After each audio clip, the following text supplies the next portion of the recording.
അനുഗ്രഹിക്കപ്പെട്ട ഈ രാത്രിയുടെ ശാന്തതയ്ക്കായി സ്തോത്രം ചെയ്യുന്നു. യോഹന്നാൻ എഴുതിയ സുവിശേഷം എന്ന പുസ്തകത്തിൻ്റെ 41-ാമത്തെ വചന പഠന ക്ലാസ്സിലേക്കാണ് നാം പ്രവേശിച്ചിരിക്കുന്നത്.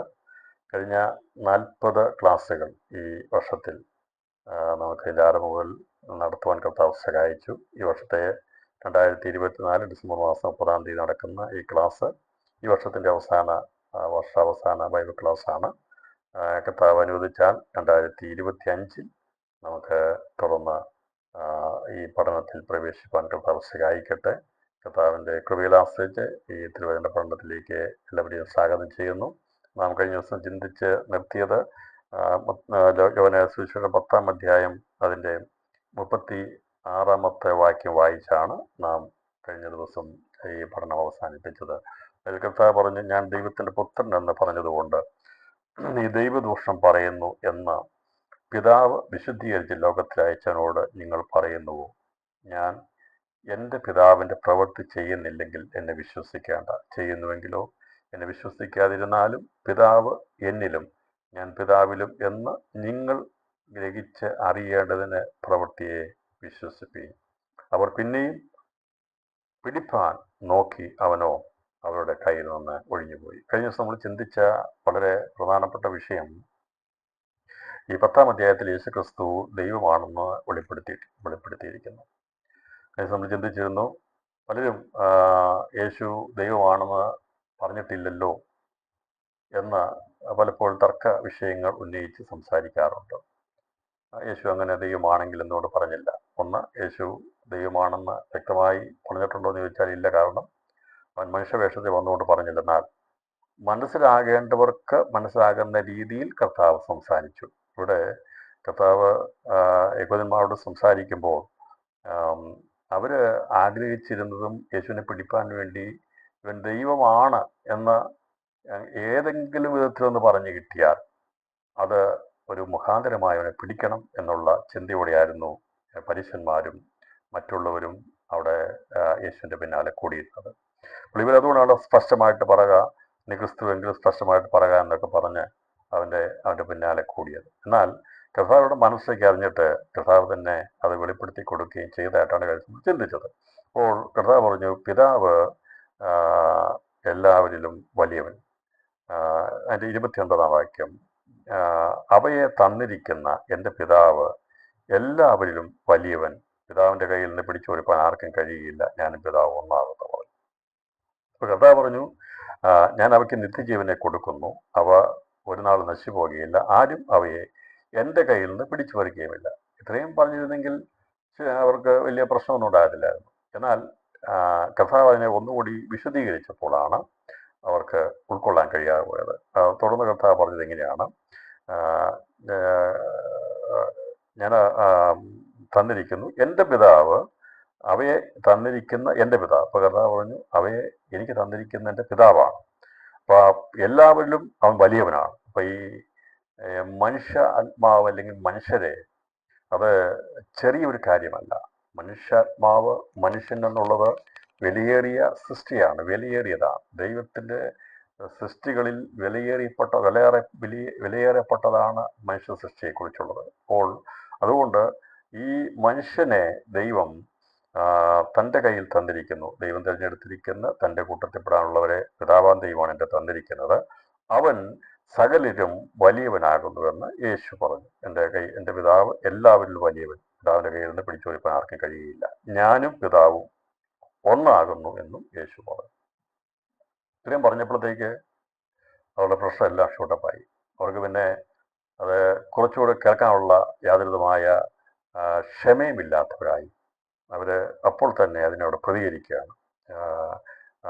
ഞാനും പിതാവ് ഒന്നാകുന്നു, യഹൂദന്മാർ അവനെ എറിവാൻ പിന്നെയും കല്ലെടുത്തു. ഇത് പറയുകയും ഇവര് കല്ലെടുക്കുകയുമാണ് ചെയ്യുന്നത്. എന്താണ് ഈ പിതാവാം ദൈവം തന്നെക്കാൾ വലിയവനാണ്, എല്ലാവരിലും വലിയവനാണ് എന്ന് പറഞ്ഞിരിക്കുന്നതിൻ്റെ അർത്ഥം പലപ്പോഴും മനസ്സിലാകാത്തതുകൊണ്ട് വിശ്വാസികളിടയിൽ പോലും ഈ ചില സംശയങ്ങളൊക്കെ ഉണ്ടാകാറുണ്ട്. പിതാവ് പുത്രൻ പരിശുദ്ധാത്മാവ് പറയുമ്പോൾ പിതാവ് ഒന്നാമത്തതാണ്, പുത്രൻ രണ്ടാമത്തതാണ്, മൂന്നാമത്തതാണ് പരിശുദ്ധാത്മാവെന്നുള്ള ചിന്തയൊക്കെ ചിലപ്പം എല്ലാവർക്കൊക്കെ വരാറുണ്ട്. പക്ഷേ അങ്ങനെയല്ല, സമത്വത്തിലാണ് പിതാവും പുത്രനും പരിശുദ്ധാത്മാവും വസിക്കുന്നത്. അവർ ഇക്വാലിറ്റിയാണ്. അത് ഒന്നാണ്. പിതാവാൻ ദൈവം, പുത്രനാം ദൈവം, പരിശുദ്ധാത്മാവൻ ദൈവം, ദൈവമാണ്. അത് ഇക്വാലിറ്റിയാണ്. അല്ലാതെ ഇവിടെ പറഞ്ഞിരിക്കുന്ന വചനം എടുത്തുകൊണ്ട് ചില പറയും പിതാവ് എന്നെക്കാൾ വലിയവനെന്ന് പറഞ്ഞിരിക്കുമ്പോൾ യേശു ചെറിയവനാണല്ലോ, യേശു തന്നെ പറഞ്ഞതല്ലേ. അത് മാത്രമല്ല 14 അധ്യായം 29 കൂടെ അധ്യായം കൂടെ വായിക്കുമ്പോൾ നമുക്ക് പിന്നെയും കുറച്ചും കൂടെ സംശയം കൂടും. ഇനിയിപ്പോൾ ആരെങ്കിലും ഇങ്ങനെയൊരു ചിന്താഗതിയായിട്ട് വരികയാണെങ്കിൽ നമുക്കിത് കേൾക്കുമ്പോൾ തന്നെ ശരിയാണല്ലോ, കർത്താവ് തന്നെ പറഞ്ഞ് സമ്മതിച്ച വിഷയമാണല്ലോ, അങ്ങനെയാണെങ്കിൽ പിതാവല്ലേ വലിയത്, പുത്രൻ ചെറുതല്ലേ, അപ്പം ആരാണ് ആരാധിക യോഗ്യം എന്നുള്ളൊക്കെ സംശയങ്ങൾ പൊങ്ങി വരാനുള്ള സാധ്യതകൾ ഒരുപാടുണ്ട്. പ്രത്യേകിച്ച് ഇങ്ങനെയുള്ള ദുരുപദേശമൊക്കെ പറഞ്ഞു വരുന്നവരാണെങ്കിൽ പെട്ടെന്ന് അതിൻ്റെ അകത്ത് വീണു പോകില്ല. അവരിങ്ങനെയുള്ള വചനങ്ങളൊക്കെ തപ്പിയെടുത്ത് വെച്ചിരിക്കുകയാണ്. 14 അധ്യായം 29 വാക്യോടെ ഞാൻ വായിക്കാം. അതിൻ്റെ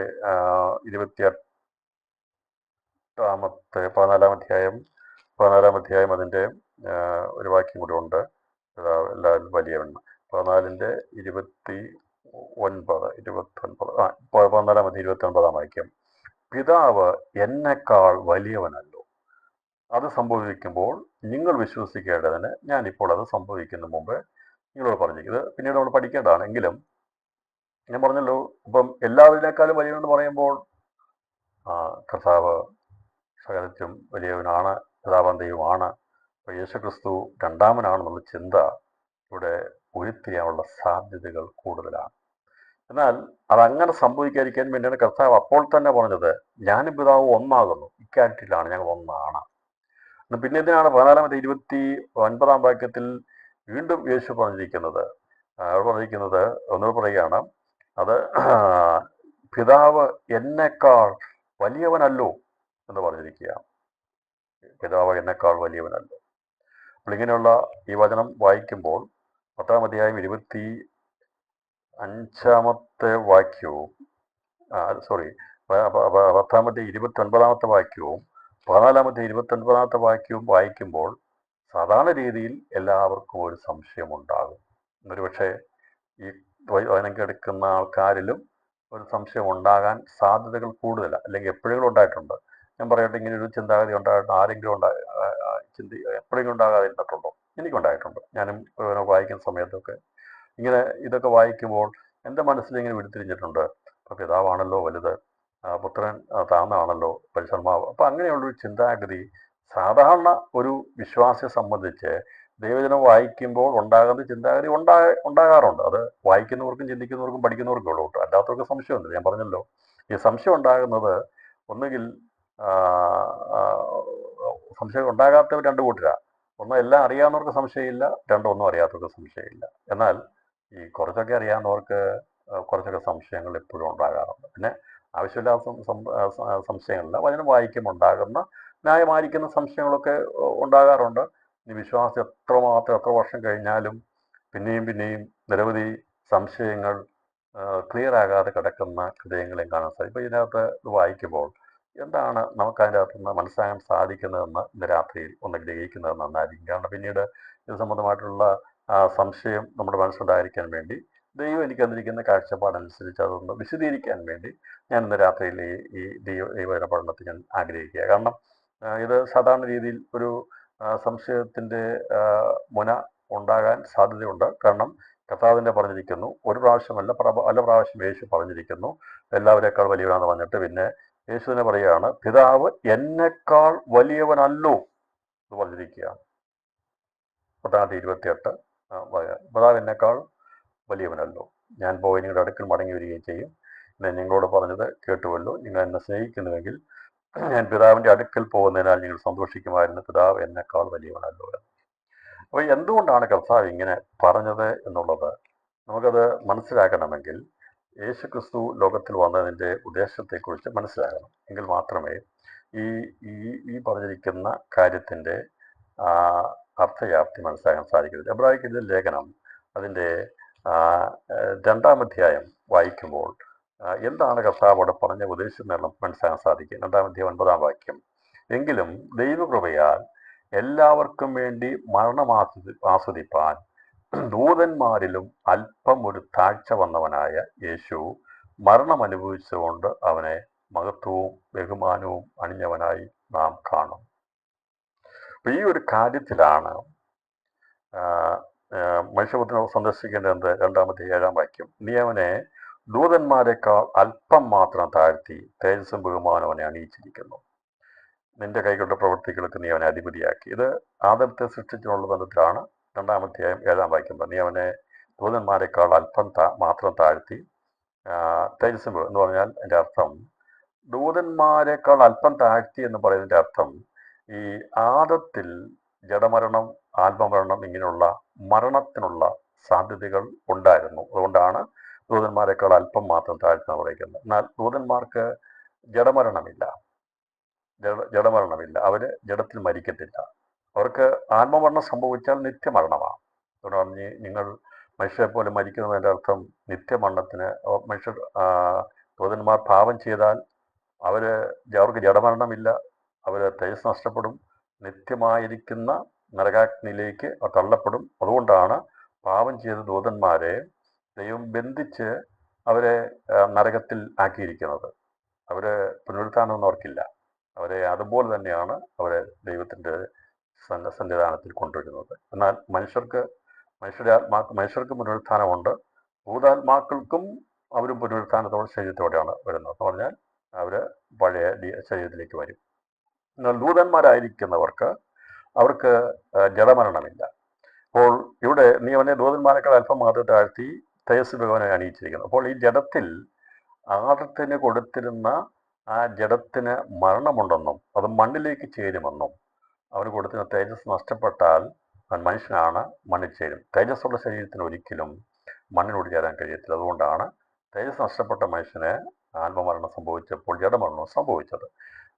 അപ്പോൾ യേശു ക്രിസ്തുവിൻ്റെ ജീവിതത്തിൽ നാം ചിന്തിക്കുമ്പോൾ മനസ്സിലാക്കാൻ സാധിക്കുന്നത്, ഇവിടെ ഇത് ആദത്തെക്കുറിച്ച് പറഞ്ഞ ശേഷമായിട്ട് അതിൻ്റെ 9 വാക്യം പറയുമ്പോൾ, എങ്കിലും ദൈവകൃപയാൽ എല്ലാവർക്കും വേണ്ടി മരണമാസ്വദിപ്പാൻ ദൂതന്മാരിലും അല്പം ഒരു താഴ്ച വന്നവനായ യേശു മരണം അനുഭവിച്ചതുകൊണ്ട് അവനെ മഹത്വവും ബഹുമാനവും അണിഞ്ഞവനായി നാം കാണും. അപ്പോൾ യേശുക്രിസ്തുവിനെ ആദത്തോട് ബന്ധപ്പെടുത്തി, ആദം ഒന്നാമത്തെ ആദമായിരുന്നു. അവൻ മുഖാന്തരം മരണം പ്രവേശിപ്പാൻ ഇടയാത്തിരുന്നെങ്കിൽ ഒടുക്കത്തെ ആദമായിരിക്കുന്ന യേശുക്രിസ്തു ദൂതന്മാരിലും അല്പം ഒരു താഴ്ച വന്നവനായി എന്ന് പറഞ്ഞാൽ അവൻ ശരീരത്തിൽ പാപത്തെ വഹിച്ചുകൊണ്ട് അവൻ ജഡമരണം അവൻ സംഭവിച്ചു. അതുകൊണ്ടാണ് ദൂതന്മാരിലും അല്പം ഒരു താഴ്ച വന്നവനായിട്ട് ഇവിടെ രേഖപ്പെടുത്തി. അപ്പോൾ യേശുക്രിസ്തു അവൻ മനുഷ്യനായി വരുന്നതിന് മുമ്പായി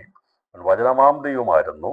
അവൻ ആ തേജസ് ഒഴിഞ്ഞു വെച്ച് മനുഷ്യവേഷത്തിൽ വന്നത് ഈ ദൂതന്മാരിലും അല്പം ഒരു താഴ്ച പ്രാപിച്ചവനായി വന്നത് മരിക്കാൻ വേണ്ടി യേശു വന്നതുകൊണ്ടാണ്.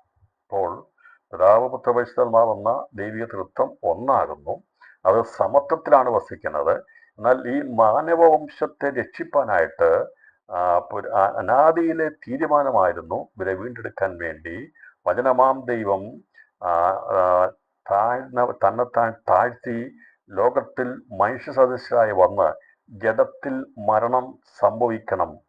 ജഡമരണം കൊണ്ട് അവൻ മനുഷ്യരുടെ പാപം നീക്കി അവരെ ഉദ്ധരിക്കണമെന്നുള്ള ദൈവത്തിൻ്റെ അനാദികാല നിർണയപ്രകാരമുള്ള തീരുമാനപ്രകാരമാണ് യേശുക്രിസ്തു തന്നെത്താൻ താഴ്ത്തി എന്ന് പറഞ്ഞത്. എത്രത്തോളം താഴ്ത്തി? ക്രൂശിലെ മരണത്തോളം താഴ്ത്തി. എൻ്റെ അർത്ഥം, സമത്വത്തിലിരുന്ന ദൈവം തന്നെത്താൻ താഴ്ത്തി മരണം അനുഭവിച്ചപ്പോൾ പിതാവാം ദൈവത്തോട് മാത്രമല്ല, പരിശുദ്ധാത്മാവാം ദൈവത്തോട് മാത്രമല്ല, അവിടെ ദൂതന്മാരെക്കാൾ ഒരല്പം താഴ്ച സംഭവിച്ചു എന്ന് പറഞ്ഞാൽ എൻ്റെ അർത്ഥം, ജഡത്തിൽ അവൻ മരിച്ചു. അവൻ മരണത്തെ വരിച്ചതുകൊണ്ട്. അതുകൊണ്ട് മാത്രമാണ് ഇവിടെ പറയുന്നത്, യേശു പറഞ്ഞത് പിതാവിനേക്കാൾ വരെ. അപ്പോൾ ജഡത്തിൽ ജഡമരണം കർത്താവ് യേശു ക്രിസ്തു തൻ്റെ ശരീരത്തിൽ അത് വഹിച്ചതുകൊണ്ട്, അവൻ മരണത്തെ ആസ്വദിച്ചതുകൊണ്ടാണ് അല്പം താഴ്ച വന്നവനായി പറഞ്ഞത്. അതുകൊണ്ടാണ് ക്രൂശിലെ മരണത്തോളം തന്നെത്താൻ താഴ്ത്തി. ഈ ഒരു കാര്യത്തിലാണ് യേശു ക്രിസ്തു പറഞ്ഞത്, പിതാവാൻ ദൈവം എന്നെക്കാൾ വലിയവനാണ്. കാരണം പിതാവാൻ ദൈവം ജഡത്തിൽ വന്ന് അവൻ എന്ത് ചെയ്തില്ല? മരണം ആസ്വദിച്ചില്ല. ദൂതന്മാരെ വിട്ട് അവർക്ക് ജഡമരണം കൊടുത്ത് മനുഷ്യനെ ഉദ്ധരിക്കാൻ ദൈവം പ്ലാൻ ചെയ്തില്ല.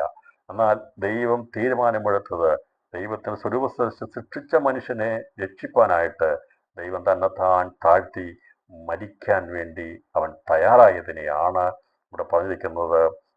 അവന് താഴ്ച വന്നു എന്ന് പറയും. എന്നാൽ അതിനുശേഷമായി പറയുന്നത് അവനെ ഉയർത്തി ഏറ്റവും മേലായ നാമം നൽകി. അപ്പോൾ ആ ഒരു സെന്റൻസിൽ നമുക്ക് കാണാൻ സാധിക്കുന്നത് പിതാവാം ദൈവത്തെക്കാൾ അവൻ അല്പം താഴ്ന്നത് എന്ന് പറഞ്ഞാൽ ആ സമത്വം വിട്ട് താൻ, അതുകൊണ്ടാണ് ഫിലിപ്പിയ ലേഖനത്തിൽ പറഞ്ഞിരിക്കുന്നത്, താൻ ദൈവ സ്വഭാവത്തിൽ ഇരിക്കെ, ദൈവസ്വരൂപത്തിൽ ഇരിക്കെ ദൈവമെന്ന അത് മുറുകെ പിടിച്ചുകൊണ്ടിരിക്കാതെ, സമത്വം മുറുകെ പിടിക്കാതെ അവൻ എന്ത് ചെയ്തു? നമുക്ക് വേണ്ടി ലോകത്തിൽ വന്നത് അത് ദൈവസ്നേഹമാണ്. അങ്ങനെ വന്നില്ലായിരുന്നെങ്കിൽ മനുഷ്യവംശത്തിൻ്റെ മരണം നീങ്ങിപ്പോകുകയില്ലായിരുന്നു. അപ്പോൾ നമുക്ക് വേണ്ടിയാണ് യേശു ക്രിസ്തു താഴ്ത്തി, ദൂതന്മാരെക്കാൾ അല്പം താഴ്ത്തി ഈ ലോകത്തിൽ വന്നപ്പോൾ. അവൻ സൃഷ്ടിയായതുകൊണ്ടല്ല അവൻ തന്നെത്താൻ താഴ്ത്തിയത്.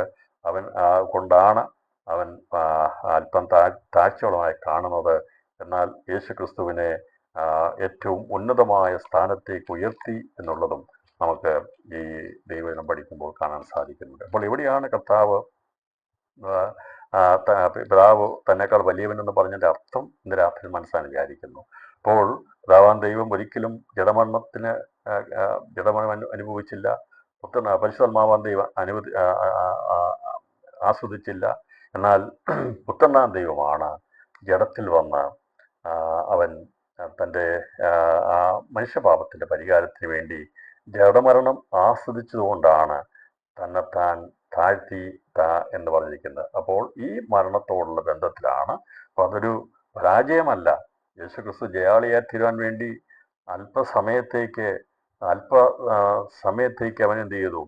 മരണത്തെ ആസ്വദിച്ച്, ജഡത്തിൽ അവൻ മരണം ആസ്വദിച്ച് മനുഷ്യനായി തീർന്നതുകൊണ്ടാണ് യേശുക്രിസ്തുവിനെ പൂർണ്ണ മനുഷ്യനെന്നും പൂർണ്ണ ദൈവമെന്നും നാം വിശ്വസിക്കുകയും പഠിക്കുകയും ചെയ്യുന്നത്. അതുകൊണ്ടാണ് കർത്താവ് പറഞ്ഞത് എല്ലാവരേക്കാൾ വലിയവൻ. എന്നിട്ട് കർത്താവ് പറഞ്ഞു എന്നെക്കാൾ വലിയവൻ എന്ന് പറഞ്ഞ അർത്ഥം ഞാൻ മരിക്കുന്നത് കൊണ്ട്, നിങ്ങൾക്ക് വേണ്ടി, ആടുകൾക്ക് വേണ്ടി മരിക്കുന്നത് കൊണ്ട് ഞാൻ താഴ്ന്നവനാണ്, എല്ലാവരിലും താഴ്ന്നവനാണ്.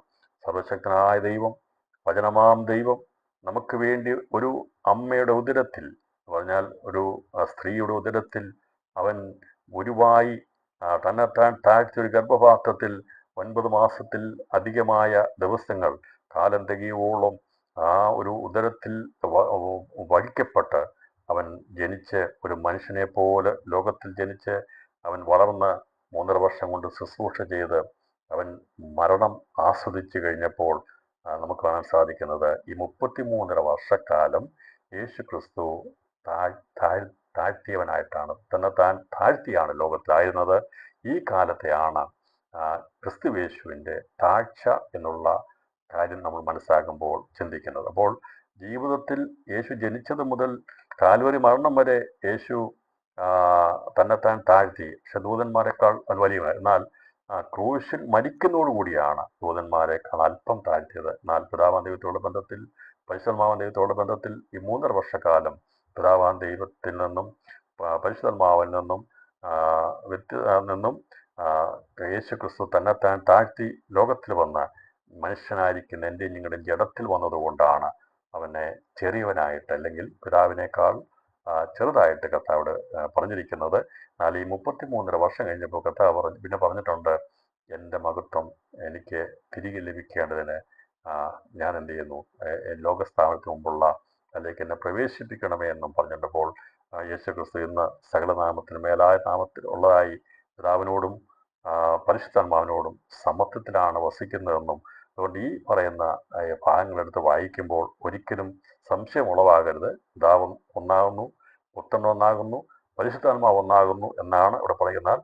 യേശുക്രിസ്തു മരണം ആസ്വദിച്ചതുകൊണ്ട് മനുഷ്യനായി വന്ന് ജനിച്ച് തന്നെത്താൻ താഴ്ത്തി ഇവിടെ വേദനയും ദുഃഖവും ദാരിദ്ര്യവും പട്ടിണിയും ഒരു മനുഷ്യൻ അനുഭവിക്കുന്ന പാവമൊഴികെ നമുക്ക് തുല്യമായി സകലവും പരീക്ഷിതനായി നമുക്ക് തുല്യനായി തീർന്ന കർത്താവ് ക്രൂശിൽ മരിച്ചവനോട് ബന്ധത്തിലാണ് അല്പം താഴ്ച വന്നത്. എന്തിനു വേണ്ടിയാണ് യേശു താഴ്ച വന്നവനായി തീർന്നത്? അവൻ എന്തിനാണ് ദൂതന്മാരെക്കാൾ അല്പം താഴ്ത്തിയത്? നമ്മെ വിടിവിക്കുവാൻ, നമ്മെ ഉയർത്തുവാൻ, നമ്മെ ദൈവത്തിൻ്റെ മക്കളാക്കി തീർക്കുവാൻ, അവൻ്റെ സിംഹാസനത്തിൽ ഇരുത്തുവാൻ, ദൈവത്തോട് ചേർക്കുവാൻ വേണ്ടിയാണ് യേശു താഴ്ചയുള്ളവനായി തീർന്നത്. അതുകൊണ്ടാണ് ആ അർത്ഥത്തിലാണ് ഇവിടെ കഥ പറഞ്ഞിരിക്കുന്നത്, അല്ലാതെ മറ്റൊരു അർത്ഥത്തിലുമല്ല. ഈ 33 വർഷക്കാലം യേശു തന്നെത്താൻ താഴ്ത്തി ലോകത്തിലായിരുന്നു. അതുകൊണ്ടാണ് പിതാവാൻ ദൈവത്തോടുള്ള ബന്ധത്തിലും പരിശുദ്ധാത്മാവാൻ ദൈവത്തോടുള്ള ബന്ധത്തിലും യേശു ക്രിസ്തു സംസാരിക്കുമ്പോൾ ഈ പറയുന്ന രീതിയിൽ ഞാൻ പിതാവിനേക്കാൾ വലിയവനാകുന്നു എന്ന് പറഞ്ഞിരിക്കുന്നതിൻ്റെ അർത്ഥം ഇന്ന് രാത്രിയിൽ മനസ്സിലായെന്ന് ഞാൻ വിശ്വസിക്കുന്നു. ഇത് സംബന്ധമായിട്ട് ഇനിയും കൂടുതൽ സംശയങ്ങൾ ഉണ്ടെങ്കിൽ നമുക്കതേക്കുറിച്ച് സംസാരിക്കാം, ചിന്തിക്കാം. അതെല്ലാം മനസ്സിലായെങ്കിൽ ദൈവത്തിന് നന്ദി കരയറ്റുന്നു. അപ്പോൾ ഈ ഒരു വിഷയത്തോട് ബന്ധത്തിലാണ് ഇവിടെ പറഞ്ഞിരിക്കുന്നത്. അപ്പം 14, 28, 29 വാക്യങ്ങളും അതിൻ്റെ 10-ാം അധ്യായം 29-ാം വാക്യവും അനുസരിച്ച് നമുക്കത് മനസ്സിലാക്കാൻ സാധിക്കും. എന്നിട്ട് കർത്താവ് ഞാനും പിതാവ് ഒന്നാകും. ഞാനിങ്ങനെ താഴ്ന്നവനാണെങ്കിലും എൻ്റെ മഹത്വം ഒന്നും കുറഞ്ഞിട്ടില്ല. അത് എല്ലാവരും പാപം ചെയ്ത് ദൈവതേജസ് നഷ്ടമായി കളഞ്ഞു. ഞാൻ പാപം ചെയ്തിട്ടല്ല, പാപം വഹിക്കാൻ വേണ്ടി വന്നതുകൊണ്ട് എൻ്റെ തേജസ്, എൻ്റെ ബഹുമാനമെല്ലാം പിതാവിൻ്റെ സന്നിധിയിൽ വെച്ചിട്ടാണ് വന്നിരിക്കുന്നത്, മനുഷ്യവേഷത്തിൽ വന്നിരിക്കുന്നത്. അതുകൊണ്ട് ഞാൻ മടങ്ങിച്ചെന്ന് ഞാൻ വീണ്ടും എൻ്റെ പഴയ അതിലേക്ക് മാത്രമല്ല നിങ്ങളോട് കൂടെ ചേരുന്നതോടുകൂടി ഒന്നായിത്തീരുവാനുള്ളതായ വലിയ പ്രവൃത്തി കർത്താവ് ചെയ്തു. അത് കർത്താവ് നമുക്ക് വേണ്ടി തന്നെത്താൻ താഴ്ത്തി ലോകത്തിൽ വന്നത് ദൂതന്മാരിൽ അല്പം താഴ്ച വന്നാണ് ആ യേശു മരണം ആസ്വദിച്ചതുകൊണ്ടാണ് ഇവിടെ പറഞ്ഞിരിക്കുന്നത് ഞാൻ എന്നെക്കാൾ പിതാവ് വലുതാകുന്നു എന്ന് പറഞ്ഞിട്ട് പറയാണ് ഞാനും പിതാവും ഒന്നാകും. അപ്പം ഇത് പറഞ്ഞപ്പം ഞാനും പിതാവ് ഒന്നാകുമെന്ന് പറഞ്ഞപ്പോൾ ഇവർക്ക് പെട്ടെന്ന് മനസ്സിലായി ഈ പിതാവാൻ ദൈവം എന്ന് പറയുന്നത് യഹോവയാൻ ദൈവമാണ്. അപ്പോൾ ആ ദൈവത്തോട് തുല്യനായിട്ടാണ് പറഞ്ഞിരിക്കുന്നെങ്കിൽ അവൻ ദൈവമാണല്ലോ. അതുകൊണ്ടാണ് ഇവർ ഉടൻ തന്നെ കല്ലെറിയാൻ വേണ്ടി കല്ലെടുത്തത്. അപ്പോൾ അവർക്ക് മനസ്സിലായപ്പോൾ യേശു പറഞ്ഞത് ദൈവമാണെന്നാണ് പറഞ്ഞത്. അപ്പോൾ ദൈവമാണെന്ന് പറഞ്ഞിട്ടുണ്ടോ? ഉണ്ട്, ദൈവമാണെന്നാണ് പറഞ്ഞിരിക്കുന്നത്. ഞാനും പിതാവും ഒന്നാണ്. പിതാവ് വലിയവനാണ്, പിതാവ് ദൈവമാണ്. അവൻ ആരാധന യോഗ്യനാണെങ്കിൽ ഞാനും പിതാവ് ഒന്നാകുന്നു പറഞ്ഞതിൻ്റെ അർത്ഥം എന്താണ്? ഞാനും ആരാധന യോഗ്യനാണ്, ഞാനും പിതാവ് ഒന്നാകുന്നു, തൃത്വാളത്വം ഒന്നാകുന്നു എന്നാണ് കർത്താവ് പറഞ്ഞത്. ഗ്രഹിക്കാൻ സാധിച്ച അല്ലെങ്കിൽ അതിനെ മനസ്സിലാക്കിയെടുക്കാൻ വേണ്ടി അങ്ങനെ ഒരു വാക്കിന് വേണ്ടി നോക്കിയിരുന്ന യഹൂദന്മാർ കേട്ടപ്പോൾ തന്നെ മനസ്സിലായി ഇവൻ പറയുന്ന ദൈവദൂഷണമാണ്, ദൈവത്തോട് തന്നെ. അതുകൊണ്ടാണ് പറഞ്ഞിരിക്കുന്നത് 31-ാം വാക്യം, യഹൂദന്മാരോട് നല്ല പ്രവർത്തി നിമിത്തമല്ല ദൈവദൂഷണം നിമിത്തവും നീ മനുഷ്യനായിരിക്കെ നിന്നെ തന്നെ ദൈവമാക്കുന്നത് കൊണ്ട് മാത്രമേ ഞങ്ങൾ നിന്നെ കല്ലെറിയുന്ന ഉത്തരം പറഞ്ഞു. ഇത് പറഞ്ഞു നല്ല പ്രവർത്തിയൊക്കെ നീ ചെയ്യുന്നത്, അതിന് കുഴപ്പമൊന്നുമില്ല, അതിൻ്റെ ജീവിതത്തിലോ എൻ്റെ പ്രവർത്തിക്കോ ഒന്നും ഒരു കുറവുമില്ല, ഒരു മാറ്റവുമില്ല, ഒരു കുറവും പറയാനില്ല. പക്ഷേ നീ പറഞ്ഞിരിക്കുന്ന നീ മനുഷ്യനായിരിക്കെ ജോസഫിൻ്റെ മകനായിരിക്കെ നീ എങ്ങനെയാ ദൈവമാകുന്നത് എന്ന് പറഞ്ഞുകൊണ്ട് ചിന്തിച്ചുകൊണ്ടാണ് അവർ ഉടൻ തന്നെ കല്ലെറിയാൻ എടുത്തത്. യേശു പറഞ്ഞത് ഞാൻ ഈ ലോകത്തിൽ വന്നു, അത് ഞാൻ പറഞ്ഞ കാര്യം മനസ്സിലായല്ലോ, മനുഷ്യവംശത്തിന് വേണ്ടി മരിക്കുവാൻ വേണ്ടി മരണം ആസ്വദിക്കാൻ വേണ്ടി വന്നതുകൊണ്ട് അല്പം താഴ്ചയുള്ളവനായിട്ടാണ് ഞാൻ നിങ്ങളുടെ ഇടയിൽ ഇരിക്കുന്നെങ്കിലും ഞാൻ സാക്ഷാൽ ദൈവമാകുന്നു എന്നാണ് കർത്താവ് പറഞ്ഞത്. രാത്രിയിൽ നമുക്ക് സന്തോഷത്തോടെ ദൈവത്തോടെ കർത്താവേ, എന്നതിനായ ദൈവം എളിയവരാകുന്ന മൺപൊടികൾക്ക് വേണ്ടി കർത്താവേ ഞങ്ങളെ സ്നേഹിച്ച് ലോകത്തിൽ വന്ന് ഞങ്ങൾക്ക് സ്ഥാന, മഹിമ, തേജസ്, ബഹുമാനം തന്ന് അങ്ങയുടെ മക്കളാക്കി ഞങ്ങളെ സിംഹാസനത്തിരുത്താൻ വേണ്ടി ദൈവം കാണിച്ച സ്നേഹം എത്ര വലുതാണ്, അത് തിരിച്ചറിയുവാനുള്ള കൃപ ഈ 2024 അവസാനം ഞങ്ങൾക്ക് നൽകണമേ. ആ കൃപ വിട്ട് മാറാതെ, ദൈവസ്നേഹത്തിന് അകന്നു പോകാതെ ദൈവം ചെയ്ത വലിയ പ്രവൃത്തിയെ ഓർത്തുകൊണ്ട് ദിവസങ്ങളിൽ ക്രിസ്തു യേശുവിന് മഹത്വം അർപ്പിച്ചുകൊണ്ട് ജീവിപ്പാൻ കർത്താവ് നമ്മെ സഹായിക്കട്ടെ എന്നും ഞാൻ ഈ തിരുവചന പഠനത്തോടെ ബന്ധത്തിൽ ഒരിക്കൽ കൂടി എല്ലാവരോടും എല്ലാവരെയും പ്രബോധിപ്പിക്കുന്നു. അപ്പോൾ ഇതാണ് ഇവിടെ കർത്താവ് പറഞ്ഞതിൻ്റെ അർത്ഥം. എന്നിട്ട് കർത്താവിനോട് പറഞ്ഞു, കർത്താവ് പറഞ്ഞു ലോകത്തിൽ വരച്ചവനോട് നിങ്ങൾ പറയുന്നുവോ ഞാൻ എൻ്റെ പിതാവിൻ്റെ പ്രവൃത്തി ചെയ്യുന്നുവെങ്കിൽ എന്നെ വിശ്വസിക്കേണ്ട. നമ്മൾ കഴിഞ്ഞ് ചിന്തിച്ചിരുന്നു, പിതാവാൻ ദൈവം വിശുദ്ധീകരിച്ച് ലോകത്തിൽ അയച്ചവനോട് നിങ്ങൾ പറയുന്നുവോ എന്ന് ചോദിച്ചതിൻ്റെ അർത്ഥം, പിതാവാൻ ദൈവം വിശുദ്ധീകരിച്ച് അയക്കുന്നതിൻ്റെ അർത്ഥം സെപ്പറേറ്റ് ചെയ്തു, അവനെ അനോയിൻറ്റ് ചെയ്തു, അവനെ വേർതിരിച്ചയച്ചത് മനുഷ്യകുലത്തെ രക്ഷിക്കാൻ വേണ്ടിയാകുന്നു.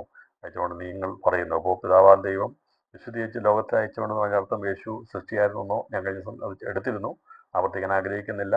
അതിൻ്റെ അർത്ഥം ഇതാണ്, ഈ സെപ്പറേറ്റഡ് എന്ന് പറഞ്ഞാൽ പിതാവാൻ ദൈവം തൻ്റെ പുത്രനെ ലോകത്തിലേക്ക് അയച്ച് വിശുദ്ധീകരിക്കപ്പെടാനുള്ളവർക്ക് വേണ്ടി അവൻ വിശുദ്ധ രക്തം ചിന്തുവാൻ പിതാവാൻ ദൈവനെ അയച്ചിരുന്നു എന്നാണ് കർത്താവ് ഇവിടെ പറഞ്ഞിരിക്കുന്നത്. അവരെ നിങ്ങൾ അയച്ചോട് നിങ്ങൾ പറയുന്നുവോ എന്നാണ് കർത്താവ് ചോദിച്ചത്. കർത്താവ് ദൂതന്മാരെ കുറിച്ചുള്ള കാര്യങ്ങൾ പറഞ്ഞിട്ട് അരുളപ്പാട് ലഭിച്ചവരെ ദൂതന്മാരെന്ന ദൈവപുത്രന്മാരെന്ന് പറയാൻ കഴിയുമെങ്കിൽ ഈ ദൂതായിരിക്കുന്ന വചനം സാക്ഷാൽ ദൈവമാണ് എന്നാണ് ഇവിടെ പറഞ്ഞത്. കർത്താവ് ഇവിടെ പറഞ്ഞതാണ്, ആമേനാമൻ ഞങ്ങൾ ദൈവത്തിന് അരുളപ്പാട് ഉണ്ടായിട്ടുള്ളവരെ ദേവന്മാരെന്ന് നിങ്ങൾ പറയുന്നുവെങ്കിൽ ഒന്നുകൂടായല്ലോ ദൈവത്തിന് പുത്രൻ എന്ന് പറഞ്ഞതുകൊണ്ട് ദൈവദൃഷ്ടം പറയുന്നതെന്ന് പിതാവ് വിശുദ്ധ ലോകത്തിൽ അയച്ചുകൊണ്ട് നിങ്ങൾ പറയുന്നത് എങ്ങനെയാണെന്ന് പറഞ്ഞു. അപ്പോൾ കർത്താവ് പറയുകയാണ്, ദൈവത്തിന് അരുളപ്പാട് ലഭിച്ചവരെ ദൈവപുത്രന്മാരെന്നല്ലേ 82 സങ്കീർത്തനമൊക്കെ പറഞ്ഞിരിക്കുന്നത്. ദേവപുത്രന്മാർ ദേവന്മാർ ദൈവപുത്രന്മാർ. അങ്ങനെയാണെങ്കിൽ ഈ അരുളപ്പാടായിരിക്കുന്ന എന്നെ ഞാൻ ദൈവപുത്രൻ എന്ന് പറഞ്ഞാൽ നിങ്ങൾക്കതിനെ എങ്ങനെ ഖണ്ഡിക്കാൻ കഴിയുമെന്നാണ്. എബ്രായ ലേഖനം യേശുക്രിസ്തു ആരാകുന്നുള്ളതിൻ്റെ വളരെ വ്യക്തത നമുക്ക് തന്നിട്ടുണ്ട്. അപ്പോൾ അരുളപ്പാട് ലഭിച്ചവർ ദൈവപുത്രന്മാരും അരുളപ്പാട് ലഭിച്ചവർ ഒരു ദേവന്മാരും എന്ന പേരിൽ അറിയപ്പെടുന്നെങ്കിൽ ഈ അരുളപ്പാടായിരിക്കുന്ന ദൈവം സാക്ഷാൽ അവൻ ദൈവമാകുന്നു എന്നുള്ളത് ഉറപ്പ് തന്നെയല്ലേ. 1-ാം അധ്യായത്തിൽ നമുക്കിവിടെ കാണാൻ സാധിക്കുന്നത് കർത്താവ് യേശുക്രിസ്തു പറഞ്ഞിരിക്കുന്നത് എങ്ങനെയാണ്, ലോകത്തെ ഉണ്ടാക്കി അവൻ്റെ തേജസ്സിൻ്റെ പ്രഭയും തത്വത്തിൻ്റെ മുദ്രയും സകലത്തെയും തൻ്റെ ശക്തിയുള്ള വചനത്താൽ വഹിക്കുന്നവനുമാകൊണ്ട് പാപങ്ങൾക്ക് പരിഹാരം ഉണ്ടാക്കിയ ശേഷം ഉയരത്തിൽ മഹിമയുടെ വലത്ത് ഭാഗത്തിരിക്കുന്നു. അവൻ ദൂതന്മാരെക്കാൾ വിശിഷ്ടമായ നാമത്തിന് അവകാശിയായി തീർന്നു, ഒത്തവണ്ണം അവരെക്കാൾ ശ്രേഷ്ഠനായി തീരുകയും ചെയ്തു. നീ എൻ്റെ പുത്രൻ, ഞാനിന്ന് നിന്നെ ജനിപ്പിച്ചിരിക്കുന്നു എന്നും ഞാൻ അവന് പിതാവും അവനെനിക്ക് പുത്രനുമായിരിക്കുമെന്നും ദൂതന്മാരിൽ ആരോടെങ്കിലും വല്ലപ്പോഴും അള്ളിച്ചിട്ടുണ്ടോ? എന്ന് പറഞ്ഞാൽ ചോദിക്കുകയാണ്, പിതാവാൻ ദൈവം തന്നെ ജനിപ്പിച്ചു എന്ന് പറഞ്ഞാൽ തന്നെ ഭൂമിയിലേക്ക് അയച്ചു എന്ന് ദൂതന്മാരോട് ആരോടും പറഞ്ഞിട്ടില്ല.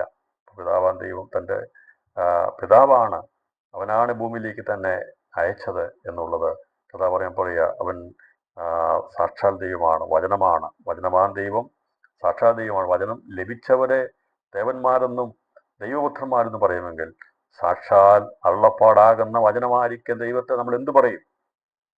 അതാണ് കഥ ചോദിച്ചത്. അരുളപ്പാട് ലഭിച്ച ദൂതന്മാരെ ദേവന്മാരെന്നും അവരെ ദൈവപുത്രന്മാരെന്ന് പറയുമെങ്കിൽ ഈ സാക്ഷാൽ വചനമായിരിക്കുന്ന അരുളപ്പാടായിരിക്കുന്ന വചനമായിരിക്കുന്ന എന്നെ നിങ്ങൾ എന്ത് പറയും എന്നാണ് കർത്താവ് ചോദിച്ചത്. ഞാൻ അങ്ങനെയാണെങ്കിൽ ദൈവത്തിൻ്റെ പുത്രൻ എന്ന് പറയുന്നതിൽ എന്താണ് തെറ്റിയിരിക്കുന്നത്? ഇന്ന് രാത്രി ഇത് മനസ്സിലായെന്ന് വിചാരിക്കുന്നു. നമുക്കിന്ന് രാത്രിയിൽ വചനം പഠിക്കുമ്പോൾ കർത്താവ് പറഞ്ഞ വചനം ഒരിക്കൽ കൂടി നമുക്കത് തെളിവായി നൽകുക. അതെ, ഈ വചനം ലഭിച്ചവരെ ദേവന്മാർ എന്ന് പറഞ്ഞിരുന്നെങ്കിൽ, പഴയ നിയമത്തിൽ പറഞ്ഞിരുന്നെങ്കിൽ അവർക്ക് ലഭിച്ചതേ ഉള്ളൂ, അവർക്ക് ലഭിച്ചതാണ്. എന്നാൽ വചനമായിരിക്കുന്ന ദൈവം, വചനമായിരിക്കുന്നവൻ, ദൈവത്തിൻ്റെ മുഴുവൻ അരുളപ്പാടും അവനാണ് നിശ്ചയമായിട്ട് ഗുപ്തമായിട്ടിരിക്കുന്നത്. അങ്ങനെയുള്ളവൻ ദൈവത്തിൻ്റെ പുത്രനാണ്, ദൈവമാണെന്ന് പറയുന്നതിനകത്ത് ഒരു തെറ്റുമില്ല എന്നുള്ളത് ദൈവജനം ചിന്തിക്കുന്നവർക്ക് മനസ്സിലാക്കിയെടുക്കാൻ സാധിക്കും. ഇങ്ങനെയും ചിന്തിച്ചിട്ടും ഇത്രയും കാര്യം മനസ്സിലായിട്ടും പിന്നെയും അതിനെ ഉൾക്കൊള്ളാതെ പിന്നെ യേശുവിനെ രണ്ടാമത്തെ ദൈവമെന്നോ അല്ലെങ്കിൽ തരം താഴ്ന്നതായിട്ടൊന്ന് കണക്കാക്കുന്നവരോട് സംസാരിച്ചാലും മനസ്സിലാകത്തില്ല. കർത്താവ് വന്ന് സംസാരിച്ചപ്പോൾ മനസ്സിലാകാതെ പോലെ ദുരുപദേശങ്ങളിൽ കുടുങ്ങിക്കിടക്കുന്നവർ, മുൻവിധികളിൽ കുടുങ്ങിക്കിടക്കുന്നവർക്ക് ഒരിക്കലും അതിൽ നിന്ന് മോചനം ലഭിക്കാൻ കഴിയത്തില്ല. എന്നാൽ സത്യവചനത്തെ കേൾക്കുവാൻ ദൈവം കൃപ ചെയ്ത് ആ വചനത്തെ റിസീവ് ചെയ്യാൻ പറ്റുന്നവർക്ക് മാത്രമേ ഇങ്ങനെയുള്ള മുൻവിധികളിൽ നിന്നൊക്കെ വെളിയിൽ വരുവാൻ കഴിയത്തുള്ളൂ. ഇന്ന് രാത്രിയിൽ ഞാൻ അവരോട് പറയാം. കർത്താവ് തന്നെ നേരിട്ട് സംസാരിച്ചിട്ട് ഈ കഠിനഗതിയിലായിരിക്കുന്ന യഹൂദന്മാരുടെ സ്വഭാവം മാറിയില്ലെങ്കിൽ നമ്മൾ വിചാരിക്കുന്നുണ്ടോ ഞാൻ നിങ്ങളൊരു ബൈബിൾ ക്ലാസ് എടുത്ത് സംസാരിച്ച് പഠിപ്പിച്ചാൽ ഇങ്ങനെയുള്ള ദുരുപദേശ കിടക്കുന്നവരെല്ലാവരും അത് വിട്ടു തിരിയുന്നാരും വിശ്വസിക്കുന്നുണ്ടോ? ഇല്ല. അങ്ങനെയുള്ള മൂഢചിന്തയൊന്നും നമുക്കില്ല. പിന്നെ നാം ഇത് പഠിപ്പിക്കുന്നത് സാധാരണക്കാരായിരിക്കുന്ന ദൈവമക്കൾ ഈ ഇതൊക്കെ കണ്ട് തെറ്റായ ഉപദേശത്തിന് പോകാതിരിക്കാൻ വേണ്ടിയാണ് സഭയെ പഠിപ്പിക്കുന്നത്. അല്ലാതെ ദുരുപദേശക്കാരെല്ലാം ഇത് കേട്ടിട്ട് അവർ നാളെ മടങ്ങി വന്ന് സത്യദൈവമാണ് യേശു എന്ന് പറഞ്ഞ് ആരാധിക്കാൻ വരുമെന്നുള്ള രീതിയിലല്ല നമ്മൾ ചിന്തിക്കുന്നത്. അവർക്ക് വരാൻ കഴിയത്തില്ല. നീ വന്നെങ്കിൽ അത് വലിയൊരു ഭാഗ്യം, അത് വലിയൊരു കൃപയാണ് വിട്ടുപോകുന്നെങ്കിൽ. അത് എന്തിനാണ് നമ്മളിത് പഠിപ്പിക്കുന്നത് വെച്ചാൽ, അങ്ങനെയുള്ള തെറ്റിക്കുന്ന ഉപദേശങ്ങളുമായിട്ട് വരുമ്പോൾ ആളുകളാകുന്ന പല ഉപദേശങ്ങളിൽ പെട്ടുപോകുന്ന അനേകരെ ദുരുപദേശകന്മാർ എഴുന്നേറ്റ് തങ്ങളുടെ പിന്നാലെ വലിച്ചുകൊണ്ട് പോയിരിക്കാൻ വേണ്ടിയാണ് നമ്മൾ ഇത് ദൈവവചനം പഠിപ്പിക്കുന്നത്. പണ്ട് പിതാക്കന്മാർ ദൈവവചനം പഠിപ്പിച്ചത് അതിനു വേണ്ടിയാണ്. കാരണം വചനപഠനം അതിനു വേണ്ടിയാണ്. അല്ലാതെ ഞാൻ പഠിപ്പിച്ചപ്പം ഞാൻ പറയട്ടെ യഹോവയായ ദൈവത്തെ ആരാധിക്കുന്നവരും ശബത്തിനെ ആചരിക്കുന്നവരും ഒക്കെ ഈ ക്ലാസ് കേട്ട് നാളെ വിശ്വാസം ഉണ്ടെന്നുള്ള ചിന്തയല്ല. പരിശുദ്ധാത്മാവിൽ വിശ്വസിക്കാത്ത ഒരു അന്യഭാഷ ചിന്തിക്കാത്ത അവരില്ലാത്തെന്ന് പറയുന്നവർ ദൈവവചനം കേട്ട് അവർ വരുന്ന എനിക്കത് അങ്ങനെയുള്ള ചിന്തയൊന്നുമില്ല. അവർ വരികയെന്നുള്ളതല്ല വിഷയം. കർത്താവിടെ സംസാരിച്ചതും ഈ യഹൂദന്മാർ വിശ്വസിക്കണമെന്ന രീതിയിലല്ല, പക്ഷേ യേശുവിൻ്റെ കൂടെ നിൽക്കുന്ന നിഷ്കളങ്കരായിരിക്കുന്ന ആളുകളായിരിക്കുന്ന പത്രോസിനെ പോലുള്ള ശിഷ്യന്മാരൊക്കെ ഉണ്ട്. അപ്പം അവർക്ക് മനസ്സിലാകാൻ വേണ്ടിയാണ് യേശു സംസാരിച്ചത്. ഇവിടെ ഒരു വചനം പഠിപ്പിക്കുമ്പോൾ ഞാൻ തർക്കിക്കാനോ വാദിക്കാനോ ദുർദശകളിൽ കുടുങ്ങിക്കിടക്കുന്ന പാരമ്പര്യക്കാരെ അവരെ ഗുണപ്പെടുത്താനോ വേണ്ടിയല്ല സംസാരിക്കുന്നത്. കാരണം എനിക്കറിയാം യേശു സംസാരിച്ചിട്ട് പോലും ഇവർ ഗുണപ്പെട്ടില്ല. കഥ പറഞ്ഞു, മോശ പറഞ്ഞിട്ട് അവൻ്റെ ഉപദേശങ്ങൾ അംഗീകരിക്കുന്നില്ലെങ്കിൽ ലാസർ ഉയർത്തെഴുന്നേറ്റ് ചെന്നാലും വിശ്വസിക്കില്ല എന്ന് പറഞ്ഞു. അതിൻ്റെ അർത്ഥം ഈ കഠിനമായിരിക്കുന്ന അന്ധതയിൽ പെട്ടുപോയി കഴിഞ്ഞാൽ കേൾക്കാൻ കഴിയത്തില്ല. യേശു സംസാരിച്ചു. അങ്ങനെയാണ് പിന്നെ എളിയവനാകുന്ന ഒന്നുമില്ലാത്ത ഞാൻ സംസാരിച്ചാൽ ഇങ്ങനെയുള്ള ദുർദശക്കാരുടെ മനസ്സ് മാറുന്നോന്ന് അങ്ങനെ എനിക്ക് ചിന്തയൊന്നുമില്ല. ഇപ്പോൾ ഞാൻ ഒരു ക്ലാസ് എടുത്ത് ഇതെല്ലാം അങ്ങോട്ട് അയച്ചു കൊടുത്ത് എല്ലാവരും കേട്ട് കഴിഞ്ഞാൽ അന്നേരം തന്നെ അവരെല്ലാം ഇത് അവരുടെ അന്ധവിശ്വാസം വിട്ട് വിശ്വാസം വരുമെന്നുള്ള ചിന്തയൊന്നും എനിക്കില്ല. എന്നാൽ എന്തിനാ ക്ലാസ് എടുക്കുന്നത് ചോദിച്ചാൽ തെറ്റിപ്പോകാൻ പാടില്ല. ഇങ്ങനെയുള്ള വചനങ്ങൾ എടുത്ത് യേശു തന്നെയല്ലേ പറഞ്ഞതെന്ന് 2-3 ആവർത്തി ഒരാളോട് ചോദിച്ചു കഴിഞ്ഞാൽ മൂന്നാമത്തെ പ്രാവശ്യം സാധാരണക്കാരായിരിക്കുന്നവരും പറയും അങ്ങനെയാണെന്ന് പറയും. ഞാനങ്ങനെ കണ്ടിട്ടുണ്ട്. പലരും ഈ ദുരുപദേശക്കാരുടെ മുമ്പിൽ അടിപതറി പോകുന്നത് കണ്ടിട്ടുണ്ട്. എന്നാൽ ഇന്ന് രാത്രിയിൽ പ്രിയപ്പെട്ടവർ ഈ വചന പഠനത്തിൻ്റെ ഉദ്ദേശം ഇതാണ്. നിഷ്കളങ്കരായിരിക്കുന്ന സാധാരണ ആൾക്കാരെ തെറ്റിപ്പോകാതിരിക്കാൻ വേണ്ടിയാണ് കർത്താവ് നമ്മോട് സംസാരിച്ചത്. ആ ഒരു അർത്ഥതലത്തിലാണ് ഇരവിനും ഈ രീതിയിൽ ഈ ക്ലാസ്സുകൾ എടുക്കുന്നത്. അതല്ലാതെ ഒരിക്കലും ഈ കടുംപിടുത്തം പിടിക്കുന്ന കഠിനകഥയിലായിരിക്കുന്ന വചനവിരുദ്ധമായി നിൽക്കുന്ന ആൾക്കാർ അത് വിട്ടുവരുമെന്നല്ല. പക്ഷേ അതിനകത്ത് ആത്മാർത്ഥതയോടെ ശൗലിനെ പോലെയുള്ള ആരെങ്കിലും ഉണ്ടെങ്കിൽ അവരുണ്ടെങ്കിൽ നിശ്ചയമായിട്ടും ദൈവ സന്ദർശനം ഉണ്ടാകും.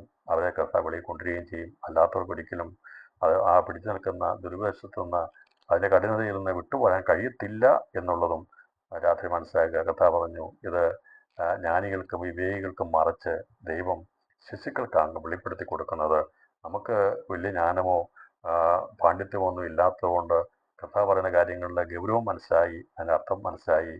യേശുവിനെ ദൈവമെന്ന് അംഗീകരിക്കുവാനും കർത്താവ് ആരാധനയ്ക്ക് യോഗ്യനെന്നും നാം ചിന്തിക്കുന്നു, നാം പഠിക്കുന്നു.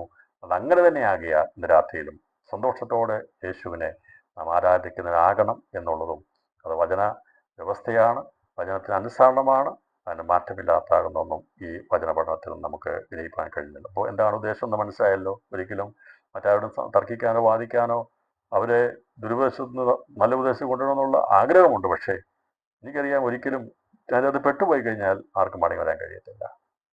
എന്നാൽ കൃപയാൽ ആരെങ്കിലും ഈ സന്ദേശം കേട്ടിട്ട് യേശു ക്രിസ്തു സാക്ഷാത് ദൈവമാണെന്നുള്ള ചിന്ത അവിടെ ഹൃദയത്തിലേക്ക് ദൈവം കൊടുക്കാൻ ആഗ്രഹിക്കുന്നെങ്കിൽ യേശു പറഞ്ഞതിൻ്റെ അർത്ഥം മനസ്സിലാക്കി ദിവസങ്ങളിൽ സത്യത്തിലേക്ക് വരുവാൻ വഴി തുറക്കട്ടെ എന്നും ഞാൻ ആത്മാർത്ഥമായി പ്രാർത്ഥിക്കുന്നു. അതോടൊപ്പം തന്നെ സാധാരണയായിരിക്കുന്ന വിശ്വാസികളാരും വഴിതെറ്റിപ്പോകാതിരിക്കുവാൻ ഇപ്പോൾ ഒരുപാട് പ്രസ്ഥാനം ഇറങ്ങിയിട്ടുണ്ട്, ഒരുപാട് കാര്യങ്ങൾ ഇറങ്ങിയിട്ടുണ്ട്. ഇപ്പോൾ യേശു മാത്രം ദൈവമാണെന്ന് പറഞ്ഞിറങ്ങിയവരുണ്ട്, യേശുനാമക്കാരുണ്ട്. ഞാനത് പേര് പറയുന്നില്ല. എനിക്കതങ്ങനെ ഒരിക്കലും വചന പഠനത്തിൽ നിന്ന് ഏതെങ്കിലും ഒരു മതത്തെയോ ഏതെങ്കിലും ഒരു ഡെനോമിനേഷനെയോ ഏതെങ്കിലും ആൾക്കാരെയോ എടുത്ത് ഞാനൊരിക്കലും അങ്ങനെ ഞാൻ പറയാറില്ല. പക്ഷേ ഞാൻ പറഞ്ഞല്ലോ, പിതാവിൻ്റെ നാമത്തിലോ പുത്രൻ്റെ നാമത്തിലോ പരിശുദ്ധാത്മാവിന്റെ നാമത്തിലോ ഒക്കെ ഒറ്റയ്ക്കൊറ്റയ്ക്കുള്ളതല്ല. അത് പിതാവും പുത്രനും പരിശുദ്ധാത്മാവും ഒന്നാണ്. അതുകൊണ്ടാണ് യേശു നമ്മളെ സ്നാനം പഠിപ്പിച്ചപ്പോൾ പിതാവിൻ്റെയും പുത്രൻ്റെയും പരിശുദ്ധാത്മാവിൻ്റെ നാമത്തിൽ പഠിപ്പിച്ചത്. ഒരിക്കലും പരിശുദ്ധാത്മാവിൻ്റെ നാമത്തിൽ സ്നാനപ്പെടുത്താൻ പറഞ്ഞില്ല, പിതാവിൻ്റെ നാമത്തിൽ സ്നാനപ്പെടുത്താൻ പറഞ്ഞില്ല, പുത്രൻ്റെ നാമത്തിൽ സ്നാനപ്പെടുത്താൻ പറഞ്ഞില്ല. യേശു പഠിപ്പിച്ചത് പിതാവിൻ്റെയും പുത്രൻ്റെയും പരിശുദ്ധാത്മാവിൻ്റെ നാമത്തിലുള്ള തൃത്വ സമത്വ നാമത്തിലാണ് നമ്മളെ ഉപദേശം പഠിപ്പിച്ച് സ്നാനപ്പെടുത്തി സഭയെ ചേർക്കുന്നത്. അതങ്ങനെ തന്നെ ആയിരിക്കണമെന്നും ഇന്ന് രാത്രിയിൽ ഒരിക്കൽ കൂടി ഓർപ്പിക്കുന്നു. ഇതിനേക്കാൾ വലുതായിട്ടുള്ള ചിന്തകളുമായിട്ട് ആരെങ്കിലും കടന്നു വരുന്നുണ്ടെങ്കിൽ തെറ്റിപ്പോകരുതെന്നും ദൈവസഭയിലുള്ള അംഗങ്ങളോട് ഞാൻ വിനീതമായിട്ട് അഭ്യർത്ഥിക്കുന്നു. കർത്താവിൻ്റെ വചനം തിരിച്ചറിയണം. എന്തെങ്കിലും സംശയങ്ങളൊക്കെ ഉണ്ടെങ്കിൽ അത് ചോദിച്ച് മനസ്സിലാക്കണമെന്നും ഒരിക്കൽ കൂടി അപേക്ഷിക്കുന്നു. തുടർന്ന് നമുക്ക് അതിൻ്റെ 38-ാമത്തെ വാക്യം വായിച്ച് തുറന്ന ചിന്തയിലേക്ക് പോകാം. ഇനി പറഞ്ഞിരിക്കുന്നു, കർത്താവ് പറഞ്ഞു, എന്നെ വിശ്വസിക്കാതിരുന്നാലും പിതാവ് എന്നിലും ഞാൻ പിതാവിലും എന്ന് നിങ്ങൾ ഗ്രഹിച്ചറിയണമെന്ന് പ്രവൃത്തിയെ വിശ്വസിപ്പീൻ. കർത്താവ് പറഞ്ഞു, പിതാവ് എന്നിൽ വസിച്ചുകൊണ്ട് അവൻ്റെ പ്രവൃത്തിയാണ് ചെയ്യുന്നതെന്ന് യേശു ക്രിസ്തു പറഞ്ഞു.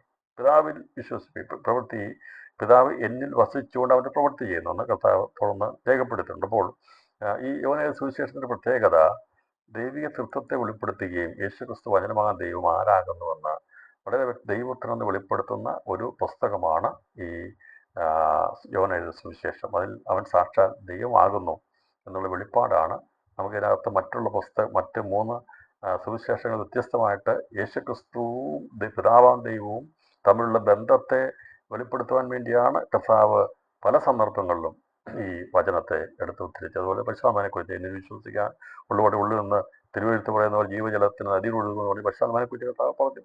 അപ്പോൾ പിതാവ് പുത്ര പരിശുദ്ധാത്മാവിനെക്കുറിച്ചുള്ള ബന്ധം അത് ഏക ദൈവമാണെന്നും അത് സമത്വത്തിലാണെന്നുള്ള ചിന്തകൾ ഒരു ഒരു വിശ്വാസിയെ, ഒരു ദൈവമകനെ അവനെ ഉണർത്തിച്ച് നിലനിർത്താൻ വേണ്ടിയാണ് കർത്താവ് ഈ യോഹന്നാൻ സുവിശേഷത്തിൽ ഗ്രന്ഥകാരനെ പ്രേരിപ്പിച്ചിരിക്കുന്നതെന്നാണ് നമുക്ക് മനസ്സിലാക്കാൻ സാധിക്കുന്നത്.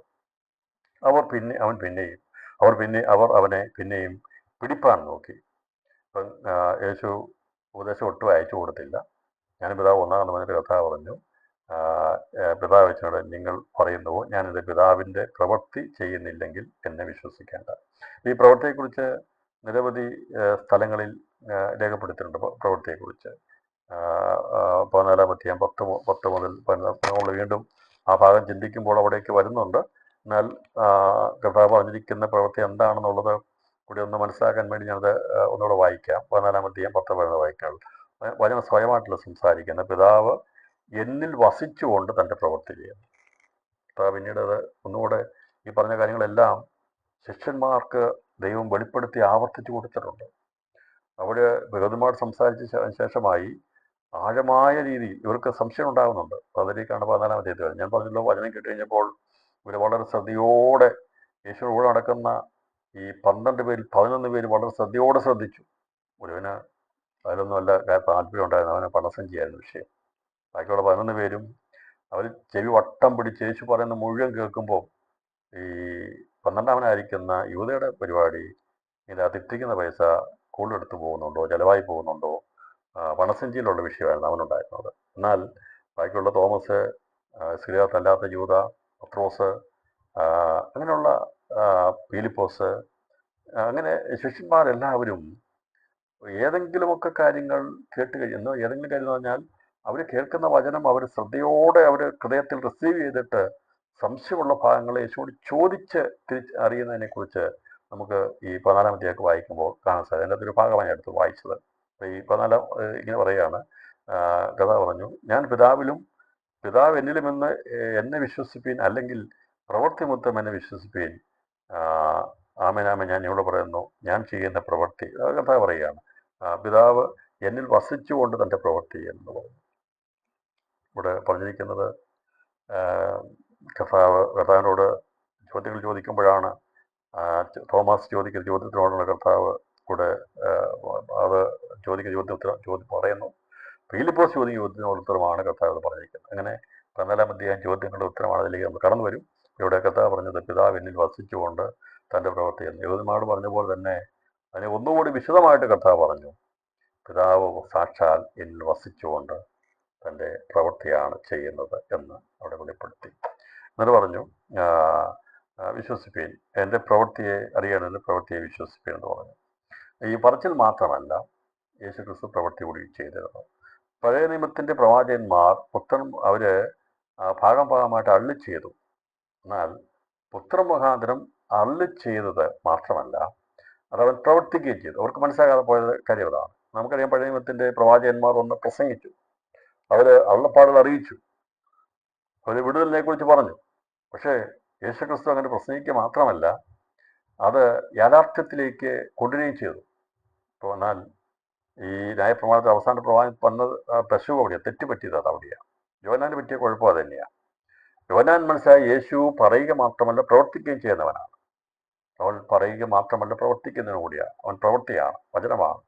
അപ്പോൾ ബദ്ധന്മാരെ വിടിവിക്കുമെന്ന് യെശയ്യാ പറഞ്ഞിരിക്കുന്ന ദൂതനുസരിച്ച് അവൻ സ്നാനപ്പെടുത്തിയ യേശു ബദ്ധന്മാരെ വിടുവിക്കുവാനും കുഞ്ഞിരിക്കുന്ന നിർത്തുവാനും തകർന്നവരുടെ മനസ്സിന് മുറിവ് കിട്ടുവാനും പിതാവിനെ അഭിഷേകം ചെയ്തിരിക്കുന്നൊക്കെ പറഞ്ഞ് അയച്ചിരിക്കുന്ന ഈ യേശു താൻ തൻ്റെ ദേഹത്തിൽ പ്രാവുരൂപത്തിൽ പരിശുദ്ധാത്മാവ് ഇറങ്ങി വന്ന് അവൻ അഭിഷേകം ചെയ്യുന്നത് കണ്ടതാണ്. പക്ഷേ ഈ യോഹന്നാൻ സ്നാപകനെയൊക്കെ സംബന്ധിച്ച് അദ്ദേഹം തടവിലായപ്പോൾ, ബദ്ധനായി കഴിഞ്ഞപ്പോൾ അവൻ ആദ്യം ഓർത്തത് വചനമാണ്.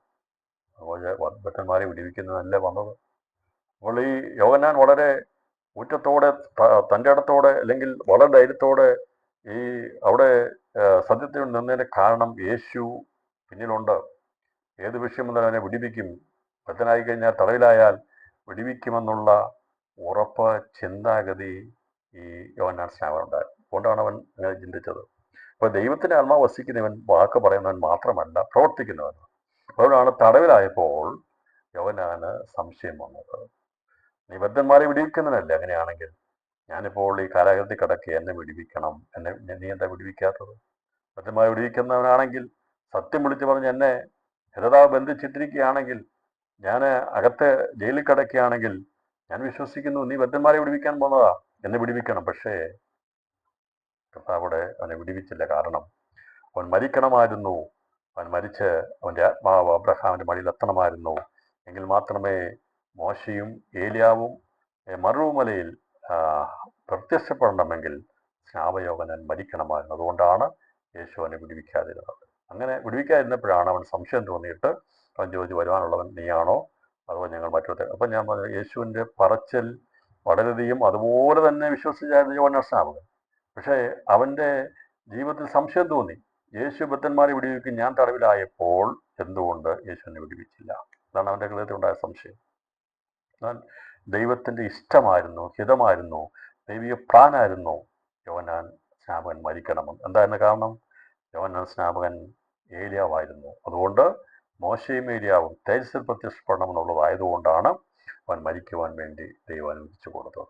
അപ്പോൾ യോഹന്നാന് ഉണ്ടായ സംശയത്തിന് കാരണം വെറുതെയല്ല, യേശു പറയുക മാത്രമല്ല പ്രവർത്തിക്കുകയും ചെയ്യുന്നതിനാണ് എന്ന് കർത്താവ് പറഞ്ഞിരിക്കുന്ന അതേ വചനം. കർത്താവ് പറഞ്ഞു, എൻ്റെ പ്രവൃത്തി വിശ്വസിപ്പിൻ, ഞാൻ വാക്ക് മാത്രം പറയുകയല്ല, ബദ്ധന്മാരെ വിടിവിക്കുന്നു, കുടന്മാർക്ക് കാഴ്ച കൊടുക്കുന്നു, ചെറുന്മാർ കേൾക്കുന്നു എന്ന് പറഞ്ഞ് പഴയ നിയമത്തിൽ പ്രവാചകന്മാർ അരുളി ചെയ്തിട്ട് അവർക്ക് അരുളി ചെയ്യാതെ കഴിഞ്ഞുള്ളൂ.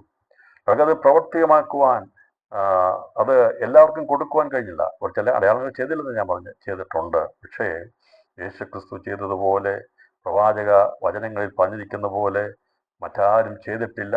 അവന് മാത്രമേ അത് ചെയ്യുവാൻ കഴിയത്തുള്ളൂ. അവൻ ചെയ്തപ്പോൾ യോഹന്നാൻ ഉൾപ്പെടെയുള്ള എല്ലാ പ്രവാചകന്മാരും പറഞ്ഞിരുന്ന വചനങ്ങൾ അതിൻ്റെതായ നിലവാരത്തിൽ നിറവേറപ്പെടുന്നത് ക്രിസ്തുവിലാണ്. അതാണ് കർത്താവ് പറഞ്ഞത്. അന്ന് പറഞ്ഞിരുന്ന, പണ്ട് ഭാഗമായി പറഞ്ഞിരുന്ന തിരുവചന ഭാഗങ്ങളൊക്കെ ഞാനാണ് പ്രവൃത്തി ഭാഗത്തേക്ക് കൊണ്ടിരുന്നത്.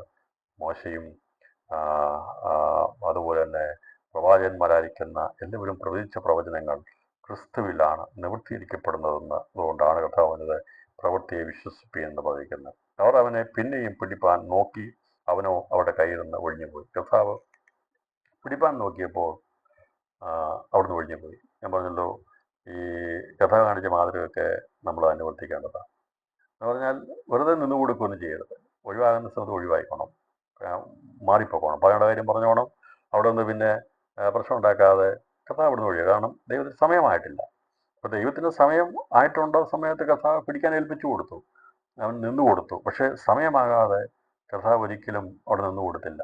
നമ്മൾ വിചാരിക്കും സുവിശേഷം പറയുന്നിടത്തൊക്കെ നിൽക്കണം, നേരിട്ട് നിൽക്കണം. അങ്ങനെയൊന്നും കർത്താവ് കാണിച്ചില്ല. കർത്താവ് കാണിക്കുന്നത് ഒരു പട്ടണത്തെ ഉപദ്രവിച്ചാൽ ഓടിപ്പോകാൻ. ഇപ്പം അങ്ങനെ ഓടിപ്പോകാൻ പറ്റുന്ന സ്ഥലം സ്വന്തമാണെങ്കിൽ ഓടിപ്പോകാം. പക്ഷേ അങ്ങനെ അല്ലാത്തൊരു സാഹചര്യത്തിൽ എന്ത് ചെയ്യും എന്നുള്ള ചോദ്യം ഇവിടെ വരും.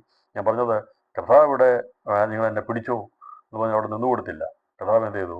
കല്ലെറിയുന്ന സമയത്ത് കർത്താവ് അവിടുന്ന് അവിടെ ഇടവഴി കർത്താവ് ഒഴിഞ്ഞു പോയി. കാരണം അവൻ്റെ സമയമാകാത്തതുകൊണ്ട് അവനെ പിടിക്കാൻ ആർക്കും കഴിയത്തില്ല. ദൈവത്തിൻ്റെ സമയമാകാതെ ഒരു മനുഷ്യർക്കും നമ്മളെ പിടിക്കാൻ കഴിയത്തില്ല. കർത്താവിൻ്റെ സമയം അതങ്ങനെയാണോ, ദൈവഹിതം അങ്ങനെയാണോ, അങ്ങനെ സംഭവിച്ചിരിക്കും. അതല്ലെങ്കിൽ ഒരു സുവിശേഷകരെയും ആർക്കും കൈവെക്കാൻ കഴിയത്തില്ല. യേശുവിൻ്റെ ആത്മാവ് സമ്മതിക്കാതെ സ്തെഫാനോസ് കല്ലെറിഞ്ഞപ്പെട്ട് കൊല്ലണമെന്നുള്ളത്, അത് മരിക്കണമെന്നുള്ള ദൈവനിശ്ചയമാണ്. അതുകൊണ്ട് അത് സംഭവിച്ചു. അതെല്ലാവരെയും കൊല്ലാമെന്ന് വിചാരിച്ച് നടക്കത്തില്ല. പത്രോസിനെ പിടിച്ച് കാരാഗ്രഹത്തിൽ ഇട്ടപ്പോൾ യാക്കോബിനെ കൊന്ന പോലെ കൊല്ലാം എന്ന് വിചാരിച്ചു, പക്ഷെ നടന്നില്ല. ഞാൻ പറഞ്ഞല്ലോ, കാരാഗ്രഹത്തിൽ വെളിയിൽ കൊണ്ടുവരുന്ന സമയത്ത് ദൈവം കൊണ്ടുവരും. അവന് ശുശ്രൂഷ ഉണ്ടെങ്കിൽ ദൈവം വെളിയിൽ കൊണ്ടുവരും. അതല്ല, ദൈവത്തിൻ്റെ ഹിതമാണെങ്കിൽ അത് സംഭവിക്കേണ്ട സമയത്ത് സംഭവിക്കുകയും ചെയ്യും. എന്നാൽ ഇവിടെ കഥാൻ സമയമാകാതിരുന്നതുകൊണ്ട് അവനെന്ത് ചെയ്തു, അവിടെ കയ്യിൽ നിന്ന് ഒഴിഞ്ഞുപോയി എന്നാണ് പറഞ്ഞിരിക്കുന്നത്. അപ്പോൾ നമ്മളെയും കർത്താവ് സത്തുകൊണ്ട് കയ്യിൽപ്പെടാതെ നമ്മളെ സൂക്ഷിച്ച് 2024 നമ്മളെ സൂക്ഷിക്കാനായി സ്തോത്രം ചെയ്യാം. ദൈവത്തിൻ്റെ സമയമാണ്. ദൈവത്തിൻ്റെ സമയത്തെ നമുക്ക് അതുവരെയും ദൈവം തന്നിരിക്കുന്ന ആയുസ് ദൈവത്തിൻ്റെ കരങ്ങളിൽ സുരക്ഷിതമായതുകൊണ്ട് ഒരു ശക്തിക്കും നമ്മളെ പിടിച്ചു പിടിക്കാൻ കഴിയത്തില്ല. ദൈവം അനുവദിക്കുന്ന എന്താണോ ദൈവം നമ്മളെക്കുറിച്ച് ഉദ്ദേശിച്ചിരിക്കുന്നത് അത് മാത്രമേ നമ്മളിൽ നിറവേറപ്പെടുകയുള്ളൂ എന്നുള്ള ഒരു വിശ്വാസവും നമുക്ക് ദിവസം ഉണ്ടായിരിക്കണം. കർത്താവ് അതാണ് നമുക്ക് കാണിച്ചു തന്നത്. തുടർന്നുള്ള ഭാഗം 40 മുതൽ വാക്യങ്ങൾ കാണുന്നത്, അവൻ യോർദാനക്കരെ യോഹന്നാൻ ആദിയിൽ സ്നാനം കഴിപ്പിച്ചുകൊണ്ടിരുന്ന സ്ഥലത്ത് പിന്നെയും ചെന്ന് അവിടെ പാർത്തു. എന്താണ് മനസ്സിലായി? പറയേണ്ട കാര്യങ്ങളൊക്കെ പറഞ്ഞു, താൻ ദൈവമാണെന്ന് പറഞ്ഞു. അവൻ സകലതും പറഞ്ഞു കഴിഞ്ഞപ്പോൾ ഇവരെ ഇനി അവിടെ നിന്നാൽ ഇവര് സമയത്തിന് മുമ്പ് പിടിക്കും എന്നുള്ളത് കണ്ടുകൊണ്ട് കർത്താവ് ഒഴിഞ്ഞ് ഈ യോഹന്നാൻ ആദിയിൽ സ്നാനം കഴിപ്പിച്ചുകൊണ്ടിരുന്ന സ്ഥലത്ത് പിന്നെയും ചെന്ന് അവിടെ പാർത്തു. 1-ാം അധ്യായം 28-ാം വാക്യത്തിലാണ് യോർദാൻ അക്കരെയുള്ള ബേഥാന്യയിൽ യേശു താമസിച്ചു എന്ന് പറയുന്നത്. അപ്പോൾ യോർദാൻ അക്കരെയുള്ള ബേഥാനിയ എന്ന് പറയുമ്പോൾ നമുക്കത് കാണാൻ സാധിക്കുന്നത് 2 ബേഥാനിയുണ്ട്. അത് 14-ാം അധ്യായത്തിൽ മറ്റൊരു ബേഥാനിയാണ്.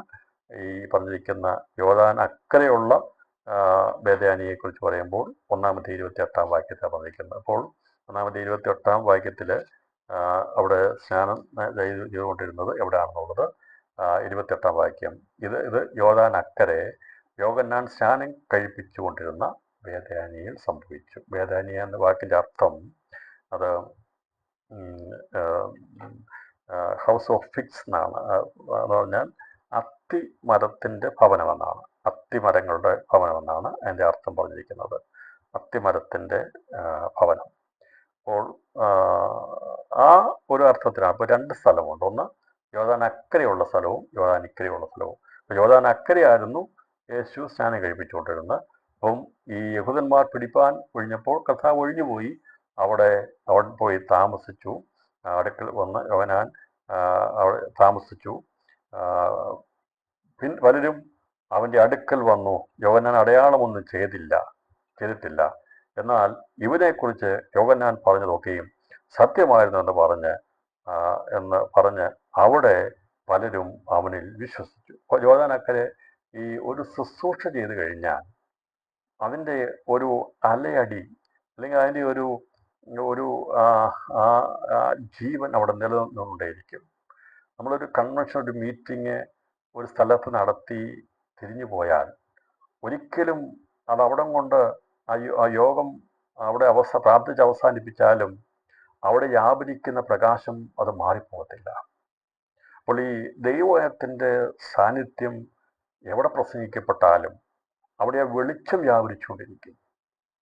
അതുകൊണ്ടാണ് പരസ്യമായി പ്രസംഗിക്കുന്നത്. അതുകൊണ്ടാണ് വീടുകളിൽ പോയി മീറ്റിംഗ് നടത്തുന്നത്, വീടുകളിൽ പ്രാർത്ഥിക്കുന്നത്. എന്തിനാണ് നമ്മൾ മറ്റുള്ളവരെ വിളിച്ച് നമ്മുടെ വീട്ടിൽ കൂട്ടായ്മ നടത്തുന്നതിന് വേണ്ടിയാ? ഈ ദൈവവചനം അത് വ്യാപരിച്ച് കഴിയുമ്പോൾ, ഞാൻ പറഞ്ഞ കൺവെൻഷൻ നടത്തി ദേശത്ത് കൺവെൻഷൻ നടത്തിയാൽ അതിനോട് അതിനെന്ത് എതിർത്തെന്ന് ചോദിച്ചാൽ ഇതിൻ്റെ ശക്തിയോട് ഇരിക്കാൻ കഴിയത്തില്ല. അതുകൊണ്ടാണ് യോഹന്നാൻ തൻ്റെ ശുശ്രൂഷ ചെയ്ത് അവിടെ അത് ഒരു അലയടി അവിടെ ആ യഹൂദ അക്കര ദേശങ്ങളുണ്ടായിരുന്നു. യോഹന്നാൻ്റെ പ്രസംഗം, യോഹന്നാൻ്റെ ശുശ്രൂഷ ഇതെല്ലാം കണ്ട് യോഹന്നാൻ മരിച്ചെങ്കിൽ പോലും അവൻ ചെയ്ത ശുശ്രൂഷ അവിടെ അത് ഞാൻ പറഞ്ഞല്ലോ അലയടിച്ചുകൊണ്ടിരുന്നു. അപ്പം അതുകൊണ്ടാണ് ഇവിടെ പറഞ്ഞിരിക്കുന്നത്, ഞാനിവിടെ പറഞ്ഞിരിക്കുന്നത് ദൈവവചനം എവിടെ സംസാരിച്ചാലും അതിൻ്റെ ശക്തി വ്യാപരിച്ചുകൊണ്ടേയിരിക്കും. അത് ആ ദേശത്ത് നിലനിന്നുകൊണ്ടേയിരിക്കും. അതിൻ്റെ സൗരഭ്യമാണത്. നമുക്കറിയാമല്ലോ, ഒരു സൗരഭ്യം അതിൻ്റെ ആ കുപ്പി തുറന്നാൽ അത് പെട്ടെന്ന് തീർന്നു പോകത്തില്ല. അതവിടെ ആ അന്തരീക്ഷത്തിൽ ലയിക്കുന്നത് പോലെ യേശുവിൻ്റെ നാമം പകർന്നിരിക്കുന്ന തൈലം പോലെയാണ്. യേശുവിനെ പ്രസംഗിക്കുമ്പോൾ, ക്രിസ്തുവിൻ്റെ നാമത്തിൽ പ്രാർത്ഥിക്കുമ്പോൾ, യേശുവിൻ്റെ നാമത്തെ അവിടെ എവിടെ ഉയർത്തിയാലും അവിടുന്ന് മയക്കെല്ലാം അഴിച്ചു കെട്ടി പോകുമ്പോൾ വിചാരിക്കരുത്, തീർന്നെന്ന് വിചാരിക്കരുത്. സൗരഭ്യനാമം അത് വ്യാപരിച്ചുകൊണ്ടാണ് ഞാനും നിങ്ങളൊക്കെ രക്ഷിക്കപ്പെട്ടത്. പക്ഷേ നമ്മളൊന്നും അറിയാത്ത ദൈവമക്കൾ പ്രാർത്ഥിക്കുകയും അവരൊക്കെ സുവിശേഷം പറയുകയും ചെയ്തപ്പോൾ ആ സൗരഭ്യം നമ്മുടെ അടുത്തേക്ക് എത്തും. നമുക്കൊരു പക്ഷേ അറിയത്തില്ലായിരിക്കാം. നമ്മൾ വിചാരിക്കും നമ്മളോട് ഇടപെട്ടത്, നമ്മളെങ്ങനെ രക്ഷയിലേക്ക് വന്നെന്നുള്ളത്. നമ്മളൊരു പക്ഷേ ഒരു വ്യക്തി നമ്മൾ പറഞ്ഞപ്പോഴായിരിക്കും, അല്ലെങ്കിൽ ദർശനത്തിൽ ദൈവം. പക്ഷേ ഞാൻ പറഞ്ഞല്ലോ, ദേശത്തിൽ നിന്ന് പ്രാർത്ഥിക്കുന്നവരുടെ പ്രാർത്ഥനയോടെ ആ സൗരഭ്യം അല്ലെങ്കിൽ ആ ശക്തി വ്യാപരിക്കുന്നുണ്ട്. അവർ മരിച്ചാൽ പോലും, ഞാൻ പറഞ്ഞത്, അവർ പ്രാർത്ഥിച്ചിരിക്കുന്ന വിഷയങ്ങൾ മരിക്കപ്പെടുന്നില്ല. അവർ ആരാധിച്ച ദൈവം അവൻ അസ്തമിച്ചു പോകുന്നവനല്ല. ഞാൻ ഇവിടെ യോഹന്നാൻ ലോകത്തുനിന്ന് മാറ്റപ്പെട്ടെങ്കിലും യോഹന്നാൻ ചെയ്ത ആ ശുശ്രൂഷകളെ അവിടെയുള്ളവർക്ക് അറിയാമായിരുന്നു. അതുകൊണ്ട് പ്രാർത്ഥന മുടക്കിക്കളയരുത്, ആരാധന മുടക്കിക്കളയരുത്. ലോകത്തിൻ്റെ ഏത് രാജ്യത്ത് എവിടെ പോയാലും ദൈവം നമുക്ക് ഭാഗ്യം തന്നാൽ, കഴിയുമെങ്കിൽ മുട്ടുമടക്കിയ ദേശത്തിന് വേണ്ടി പ്രാർത്ഥിച്ചാൽ ആ പ്രാർത്ഥനയോടെ നിലനിൽക്കുവാൻ തരും. യേശുവിൻ്റെ നാമം സൗരിപ്യനാമം പോലെ, അത് പകരുന്ന തൈലം പോലെ ദേശത്ത് വ്യാപരിപ്പാനിടയായി തരും. അത് ഉടൻ തന്നെ ഒരു ഒരു ഒരു ചിലപ്പം ചോദിക്കും, കൺവെൻഷൻ നടത്തിയിട്ട് എന്ത് കിട്ടി? ആരും രക്ഷിക്കപ്പെട്ടിട്ടില്ലല്ലോ, ആരും വന്നില്ലല്ലോ എന്നൊക്കെ ചോദിക്കും. പക്ഷെ ഞാനൊരു കാര്യം പറയാം, അന്നേരം ഒരുപക്ഷെ പെട്ടെന്നുള്ള രീതിയിലുള്ള ഒരു മാറ്റങ്ങൾ വചനസൂക്ഷ മുഖാന്തരം ഉണ്ടായിട്ടില്ലായിരിക്കാം. പരസ്യങ്ങളൊക്കെ നടത്തുമ്പോൾ, ഞങ്ങളൊക്കെ പോയി പരസ്യം നടത്തുമ്പോൾ വഴിയിൽ നിന്ന് ആരെയും കാണാതെ പ്രസംഗിക്കുന്നത്, അവിടെ നിന്ന് പ്രസംഗിക്കുമ്പോൾ നമ്മൾ ആ വചനം അവിടെ റിലീസ് ചെയ്യുക, യേശുവിൻ്റെ നാമത്തെ അവിടെ പകരുക. അത് നിശ്ചയമായിട്ടും അത് വ്യാപരിച്ച് ദേശത്തിന് മേലിൽ കിടക്കുന്ന ജീവിതങ്ങളെ അഴിക്കാൻ ദൈവത്തിന് സാധിപ്പിക്കും. പ്രധാന വചനം അവിടെ വ്യാപരിക്കും. അതിനുവേണ്ടിയാണ് പ്രസംഗിക്കുന്നത്. അല്ലാതെ നമ്മൾ പ്രസംഗിക്കുമ്പോൾ തന്നെ 10 പേര് കൈപൊക്കി സ്ഥാനപ്പെട്ടവരുടെ കണക്ക് ലിസ്റ്റ് എടുത്ത് പോരാനുള്ളതല്ല. ഞാൻ പറഞ്ഞപ്പം അങ്ങനെ ഒരു സാഹചര്യം ഉണ്ടാകത്തുകൊണ്ട് അതിനെ സപ്പോർട്ട് ചെയ്യാനോ നല്ല ഞാൻ പറഞ്ഞത്. യേശുവിനെ എവിടെ പ്രസംഗിച്ചാലും യേശുവിൻ്റെ നാമം പകരുന്ന തൈലം പോലെ ആയതുകൊണ്ട് ആ നാമം അവിടെ അലയടിച്ചു വീഴും. അതുകൊണ്ട് നമ്മൾ പ്രാർത്ഥിക്കുന്ന പ്രാർത്ഥന, അത് ഈ ലോകത്തുനിന്ന് നമ്മൾ മാറ്റപ്പെട്ടാലും ആ പ്രാർത്ഥനകൾ നിലനിൽക്കുന്നു, ദൈവസ്ഥയിൽ അത് സൂക്ഷിക്കപ്പെടുന്നു, അത് ഭൂമിയിൽ അതിൻ്റെതായിട്ടുള്ള പ്രവൃത്തി ചെയ്തുകൊണ്ടിരിക്കുന്നു. യോഹന്നാൻ തൻ്റെ ശുശ്രൂഷ ചെയ്ത സ്ഥലത്ത് യേശു ചെന്ന് കഴിഞ്ഞപ്പോൾ ഇവർ താരതമ്യം ചെയ്യുകയാണ് യോഹന്നാനെയും യേശുവിനെയും തമ്മിൽ. അവർ താരതമ്യം ചെയ്തപ്പോൾ അതുവരെ അവർ വിചാരിച്ചുകൊണ്ടിരുന്നത് യോഹന്നാനാണ് വലിയ ശുശ്രൂഷ എന്നുള്ള ചിന്താഗതിയിലായിരുന്നവരായിരുന്നു. ഇപ്പോൾ ഇവർ പറയുകയാണ്, അവർ പറയുകയാണ്, ഇവിടെ യോഹന്നാനെ കുറിച്ച് അവർ താരതമ്യം ചെയ്ത് പറയുകയാണ്. അപ്പോൾ ആ ദേശത്ത് യോഹന്നാൻ്റെ സംസാരം, അവൻ്റെ ശുശ്രൂഷ അവിടെ അലയടിച്ച് കൊണ്ടേയിരുന്നിരുന്നു. എന്താ പറയുന്നത്, അടുക്കള വന്ന യോഹന്നാൻ അടയാളമൊന്നും ചെയ്തിട്ടില്ല, അവൻ സംസാരിച്ചതേ ഉള്ളൂ. പ്രവാചകന്മാർ സംസാരിച്ചത് ക്രിസ്തുവാണ് ചെയ്തത്. അതുകൊണ്ടാണ് കർത്താവ് പറഞ്ഞത്, പ്രവൃത്തിയിൽ വിശ്വസിപ്പീൻ. നിങ്ങളുടെ പിതാക്കന്മാർ അവർ പ്രവചിച്ച പ്രവചനമുണ്ടല്ലോ, അത് ഞാനാണ് നിവൃത്തീകരിക്കുന്നത്. ഇന്ന് വരെ ചെയ്ത പ്രവൃത്തി അതിന് തെളിവാണ്. എന്നാൽ ഇന്ന് ഞാൻ ചെയ്യാൻ പോകുന്ന പ്രവൃത്തി പ്രവാചകന്മാർ പ്രവചിച്ച പ്രവചനങ്ങളിലെ ഏറ്റവും വലിയ പ്രവൃത്തിയാണ്. അതെന്താണെന്നറിയാമോ? മനുഷ്യപാപത്തിന് രക്ഷയാണ്. യെശയ്യാവ് 53-ാം അധ്യായത്തിൽ പ്രവചിച്ച പ്രവചനം നിവൃത്തിയാകും. കർത്താവ് അതിന് മുമ്പുള്ള പ്രവചനങ്ങൾ അവിടെ പറഞ്ഞു കൊടുത്തു. അപ്പോൾ അത് യെശയ്യാവിൻ്റെ പ്രവചനത്തിൽ മറ്റുള്ള പ്രവചനങ്ങളൊക്കെ ഭക്തന്മാരെ വിടുവിക്കുന്ന, കുടന്മാർക്ക് കാഴ്ച കൊടുക്കുന്നതും, ബധിരർ സംസാരിക്കുന്നതും, മുടന്തർ നടക്കുന്നതും, ദൈവത്തോട് സുവിശേഷം അറിയിക്കുന്ന എല്ലാം പറഞ്ഞിട്ട് കർത്താവ് ആ സുവിശേഷത്തിൽ പറഞ്ഞിരുന്ന ഏറ്റവും വലിയ മർമ്മമായിരിക്കുന്ന തൻ്റെ യാഗത്തെക്കുറിച്ചുള്ള കാര്യം കൂടി ഈ പറയേണ്ട സമയത്ത് പറഞ്ഞിരുന്നു. അപ്പോൾ അതുകൂടെ പറഞ്ഞ മറ്റാരും ചെയ്തിട്ടില്ലാത്ത പ്രവൃത്തി. ഇവിടെ ഈ യോർദാൻ അക്കരെയുള്ള ബേഥാനിയിലുള്ള ആൾക്കാർ അവർ പറയുകയാണ്, ഇവൻ യോഹന്നാൻ അടയാളമൊന്നും ചെയ്തിട്ടില്ല, പക്ഷേ എന്നാൽ ഇവനെക്കുറിച്ച് യോഹന്നാൻ പറഞ്ഞതൊക്കെയും സത്യമായിരുന്നു എന്ന് പറഞ്ഞ് അവിടെ പലരും അവനിൽ വിശ്വസിച്ചു. അവിടെ ചെന്ന് യേശു പാർത്തപ്പോൾ, യേശു ചെയ്ത പ്രവൃത്തികളെല്ലാം കണ്ടു കഴിഞ്ഞപ്പോൾ ഇവർ പറഞ്ഞു, യോഹന്നാൻ ഇവനെക്കുറിച്ച് പ്രസംഗിച്ചതൊക്കെ സാക്ഷാൽ സത്യമായിരുന്നു എന്ന് പറഞ്ഞ് അവിടെ പലരും അവനിൽ വിശ്വസിപ്പാനിടയാത്തത്. അപ്പോൾ യേശു യോർദാൻ അക്കരെ പോയി ബേഥാനിയിൽ ഒലിവ് മരങ്ങളുടെ അത്തി മരങ്ങളുടെ ഉള്ള ഭവനമാകുന്ന ഹൗസ് ഓഫ് ഫിക്സ് ട്രീസ് എന്ന് പറഞ്ഞാൽ അത്തിമരങ്ങളുടെ കൂട്ടമുള്ള സ്ഥലമാണ് ഈ പറയുന്ന ഈ ബേഥാനിയ. അപ്പോൾ യോർദാൻ അക്കരയുണ്ട്, അവിടെയും അത്തിമരങ്ങളുടെ കൂട്ടമുള്ള സ്ഥലമാണ്. അതുകൊണ്ടാണ് ബേഥാനി എന്ന് പറഞ്ഞിരിക്കുന്നത്. അതുപോലെ യെരുശലേമിൻ്റെ അടുത്തുള്ള സ്ഥലവും ബേഥാനിയാണ്. അതിലേക്കാണ് നമ്മൾ ചിന്തിക്കുന്നത്. അപ്പോൾ യോർദാൻ അക്കരെയുള്ള ഈ ബേഥാനിയിലുള്ളവർ അവർ വിശ്വസിച്ചു. എന്താ വിശ്വസിച്ചത്? അവർ ക്രിസ്തുവിൽ വിശ്വസിച്ചു. അവർ പറഞ്ഞു, ഞങ്ങൾ വിചാരിച്ച് യോഹന്നാനെയാണ് വിചാരിച്ചത്, പക്ഷെ എന്നാൽ യോഹന്നാൻ അവനെക്കുറിച്ച് പറഞ്ഞ കാര്യങ്ങളൊക്കെ അവൻ്റെ പ്രവൃത്തികൾ കാണുമ്പോൾ ഞങ്ങൾക്ക് ഇവൻ്റെ വിശ്വസിക്കാതിരിക്കാൻ കഴിയത്തില്ല. ഇവൻ യോഹന്നാൻ പറഞ്ഞ സാക്ഷാൽ ആ വ്യക്തിത്വം ഇവനാകുന്നു എന്ന് പറഞ്ഞ് അവനിൽ വിശ്വസിപ്പാനായിട്ടിടയായിട്ട് വന്നു. അതിൻ്റെ 11-ാം അധ്യായത്തിലേക്കാണ് നമ്മൾ നമ്മൾ ചിന്തിക്കുന്നത്. അപ്പോൾ യേശുക്രിസ്തു ദൈവമാണെന്ന് വെളിപ്പെടുത്തി കർത്താവായ യേശുക്രിസ്തു അവരോട് സംസാരിച്ചെങ്കിൽ പിന്നീട് കർത്താവിന് അവൻ തന്നെ പുനരുത്ഥാനവും ജീവനുമാകുന്നുവെന്ന് വെളിപ്പെടുത്തി കൊടുക്കേണ്ടിയിരുന്നു. പറഞ്ഞല്ലോ, ക്രിസ്തു യേശു കുരുടന്മാർക്ക് കാഴ്ച കൊടുക്കുന്ന കാണി എന്ന് വെളിപ്പെടുത്താൻ വേണ്ടി പിറവിക്കുടന്മാരിലെ ഒരുത്തിനെ അതുപോലെ അനവധി ആൾക്കാരെ കർത്താവ് സൗഖ്യമാക്കി. യേശു ബധിരരെ സംസാരിപ്പിച്ചു, ഭൂതങ്ങളെ പുറത്താക്കി, ഇതെല്ലാം ചെയ്തു. എന്നാൽ യേശു ക്രിസ്തു മരിച്ചവരെ ഉയർപ്പിക്കുകയും ചെയ്തു. എന്നിട്ട് അവൻ പുനരുത്ഥാനവും ജീവനുമാകുന്നുള്ള അത് വ്യക്തമാക്കി പ്രവൃത്തിയിലൂടെ വെളിപ്പെടുത്താൻ വേണ്ടിയാണ് കർത്താവ് മറിയുടെയും അവരുടെ സഹോദരിയായ മാർത്തയുടെയും ഭവനമായിരിക്കുന്ന ബേഥാനിയയിലെ ലാസറിന്റെ ഭവനത്തിലെയും കണ്ടിരുന്നത്. മനസ്സിലായല്ലോ? അപ്പോൾ എന്തുകൊണ്ടാണ് ഈ 11-ാം അധ്യായം രചിച്ചിരിക്കുന്നത് പറഞ്ഞതിൻ്റെ അർത്ഥം, ഞാൻ പറഞ്ഞല്ലോ, യേശു ക്രിസ്തുവിനെ കുറിച്ച് പ്രവാചകന്മാർ പറഞ്ഞിരിക്കുന്ന എല്ലാ പ്രവചനങ്ങളും അവൻ നിവർത്തീകരിക്കുന്നവനാണ്. അവൻ പുനരുത്ഥാനവും ജീവനുമാകുന്നുവെന്ന് വെളിപ്പെടുത്തണം. അപ്പോൾ അങ്ങനെ വെളിപ്പെടുത്തണമെങ്കിൽ എങ്ങനെ വെളിപ്പെടുത്തേണ്ടത്? അപ്പോൾ യേശു ക്രിസ്തുവിന് പറഞ്ഞ പുനരുത്ഥാനത്തോട് വെളിപ്പെടുത്തിയാൽ അത് ലോകത്തിന് മനസ്സിലാകത്തില്ല. ലോകത്തിന് അവനെ വെളിപ്പെടുത്തി കൊടുക്കുന്നില്ല. അതറിയേണ്ടവർ മാത്രമേ അറിയുന്നുള്ളൂ. എന്നാൽ മരിച്ച് 4 ദിവസം കഴിഞ്ഞ ഒരു ലാസറിനെ, ഒരു വ്യക്തിയെ, ഒരു വ്യക്തിത്വത്തെ ഉയർത്തി എഴുന്നേറ്റ് കഴിയുമ്പോൾ കണ്ടു നിൽക്കുന്നവർ തന്നെ പറയും, ഇവൻ സാക്ഷാൽ ചെയ്തത് ദൈവപ്രവൃത്തിയാണ്. അപ്പോൾ യേശു പുനരുത്ഥാനവും ജീവനുമാകുന്നു എന്നുള്ള അത് വെളിപ്പെടുത്തുവാൻ വേണ്ടിയാണ് ലാസറിന്റെ കുടുംബത്തെ ദൈവം കണ്ടിരുന്നത്. കഥാ പല സ്ഥലങ്ങളിൽ പറഞ്ഞിട്ടുണ്ട്, ഇത് അവരുടെ കുറ്റം കൊണ്ടല്ല, കുറവുകൊണ്ടൊന്നല്ല, ദൈവത്തിൻ്റെ പ്രവൃത്തി വെളിപ്പെടുവാൻ വേണ്ടിയാ, ദൈവത്തിൻ്റെ മഹത്വം വെളിപ്പെടുത്തുവാൻ വേണ്ടിയാണെന്ന് പിറവിക്കുടനായിരിക്കുന്നവനെ കണ്ടിട്ട് പറഞ്ഞല്ലോ. അങ്ങനെ പല സന്ദർഭങ്ങളിലും ദൈവമായ കർത്താവ് ശുശ്രൂഷ സമയങ്ങളിൽ അവൻ്റെ മഹത്വം വെളിപ്പെടുത്തുവാൻ വേണ്ടി ചില വ്യക്തിത്വങ്ങളെ അക്കാലഘട്ടത്തിൽ ജനിപ്പിച്ചിരുന്നു. അതുപോലെ ഒരു വ്യക്തിത്വമായിരുന്നു ലാസർ. യേശുക്രിസ്തു ജീവനും പുനരുത്ഥാനമാകുന്ന ലോകത്തെ വെളിപ്പെടുത്തി കൊടുക്കുവാൻ വേണ്ടി ദൈവം കണ്ടിരുന്ന, ദൈവം ജനിപ്പിച്ചിരുന്ന വ്യക്തിയായിരുന്നു ലാസർ. അവൻ്റെ കുടുംബമായിരുന്നു ബേഥാനിയയിലെ കുടുംബം.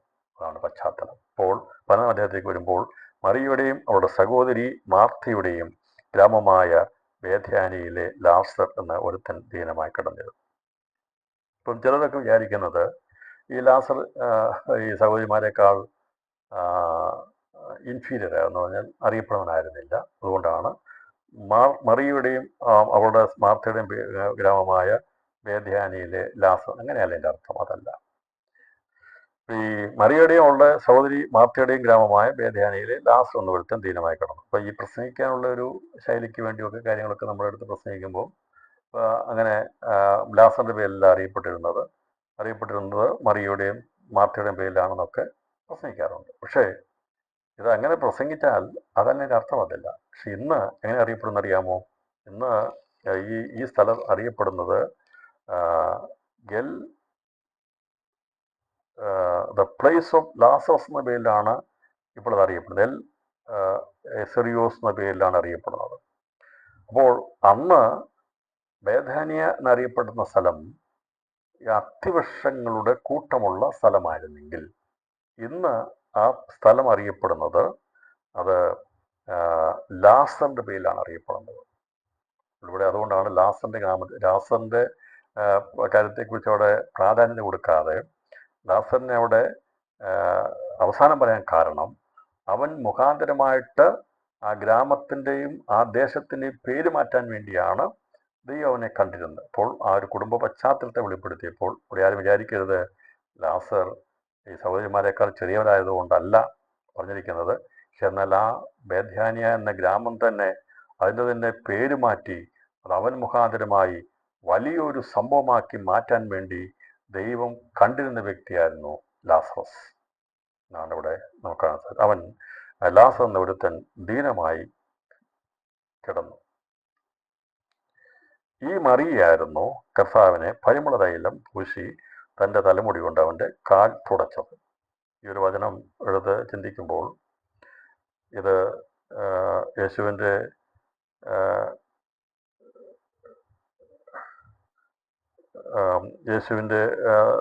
ശുശ്രൂഷ നാഴികളിൽ പല സന്ദർഭങ്ങളിൽ, 2 സന്ദർഭങ്ങൾ നമുക്ക് കാണാൻ സാധിക്കുന്നത് യേശുവിൻ്റെ കാലിൽ പരിമള തൈലം പൂശുന്നതിനെ കുറിച്ച് രേഖപ്പെടുത്തിയിട്ടുണ്ട്. പക്ഷെ അതേക്കുറിച്ച് നല്ലൊരു ചിന്താഗതി ഉണ്ടാകണം, അല്ലെങ്കിൽ നമുക്ക് ചിലപ്പം തെറ്റായിട്ടുള്ള ചിന്തകളൊക്കെ വരാനായിട്ട് സാധ്യതകളുണ്ട്. അപ്പോൾ ഒരിക്കലും പാവനിയായ സ്ത്രീ ആയിരുന്നില്ല മറിയ. അപ്പോൾ അത് 2 സന്ദർഭങ്ങളാണ്. അപ്പോൾ 12-ാം അധ്യായം 3-ാം വാക്യത്തിൽ പറയുന്നത്, 12-ാം അധ്യായം 3-ാം വാക്യത്തിൽ പറഞ്ഞിരിക്കുന്നത് അത് അവിടെ സംഭവിക്കുന്ന വിഷയത്തെക്കുറിച്ചാണ് പറയുന്നത്. നടക്കുന്നത് നയീൻ എന്ന പട്ടണത്തിലെ സംഭവമാണ്. 12-ാം അധ്യായം അതിൻ്റെ 12-ാം അധ്യായത്തിലേക്ക് വരുമ്പോൾ, 12-ാം അധ്യായം യേശു മരിച്ചവരിൽ നിന്ന് ഉയർപ്പിച്ച ലാസർ പാർത്ത ബേഥാനിയിലേക്ക് യേശു പെസഹയ്ക്ക് 6 ദിവസം മുമ്പ് ചെന്നു. അവിടെ അവന് ഒരു അത്താഴം ഒരുക്കി. മാർത്ത ശുശ്രൂഷ ചെയ്തു, ലാസറോ അവനോടുകൂടെ പന്തിയിൽ ഇരുന്നവരിൽ ഒരുവൻ ആയിരുന്നു. അപ്പോൾ മറിയ വിലയേറിയ സ്വച്ഛജടമാംസി തൈലം ഒരു റാത്തൽ എടുത്ത് യേശുവിൻ്റെ കാലിൽ പൂശി തൻ്റെ തലമുടി കൊണ്ട് കാൽ തുവർത്തി തൈലത്തിൻ്റെ സൗരഭ്യം കൊണ്ട് വീട് നിറഞ്ഞു. ഇത് സംഭവിക്കുന്നത് ബേഥാനിയിൽ യേശു ഉയർപ്പിച്ച ലാസർ പാർത്ത ബേഥാനിയിലെ സംഭവമാണ്. അപ്പോൾ അത് യെരുശലേമിൻ്റെ അടുത്തുള്ള സ്ഥലമാണ് ഈ ബേഥാനിയ. അപ്പോൾ യേശു യഹൂദന്മാരിൽ നിന്ന് ഒഴിഞ്ഞുപോയി താമസിച്ചത് യോർദാൻ അക്കരെയുള്ള ബേഥാനിയിലായിരുന്നു.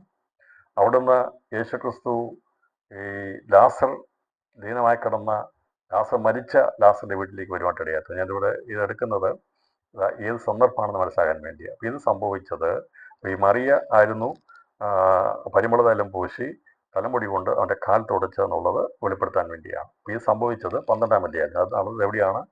ഈ ബേഥാനിയിൽ വെച്ചാണ്, ലാസറിൻ്റെ ഭവനത്തിൽ വെച്ചാണ്. അപ്പം ബേഥാനിയിലേക്ക് യേശു പെസഹയ്ക്ക് മുമ്പ് ചെന്നു. അവിടെ അവന് ഒരു അത്താഴം ഒരുക്കി. മാർത്ത ശുശ്രൂഷ ചെയ്തു, ലാസറോ അവനോടുകൂടെ പന്തിയിരുന്നവരിൽ ഒരുവനായിരുന്നു.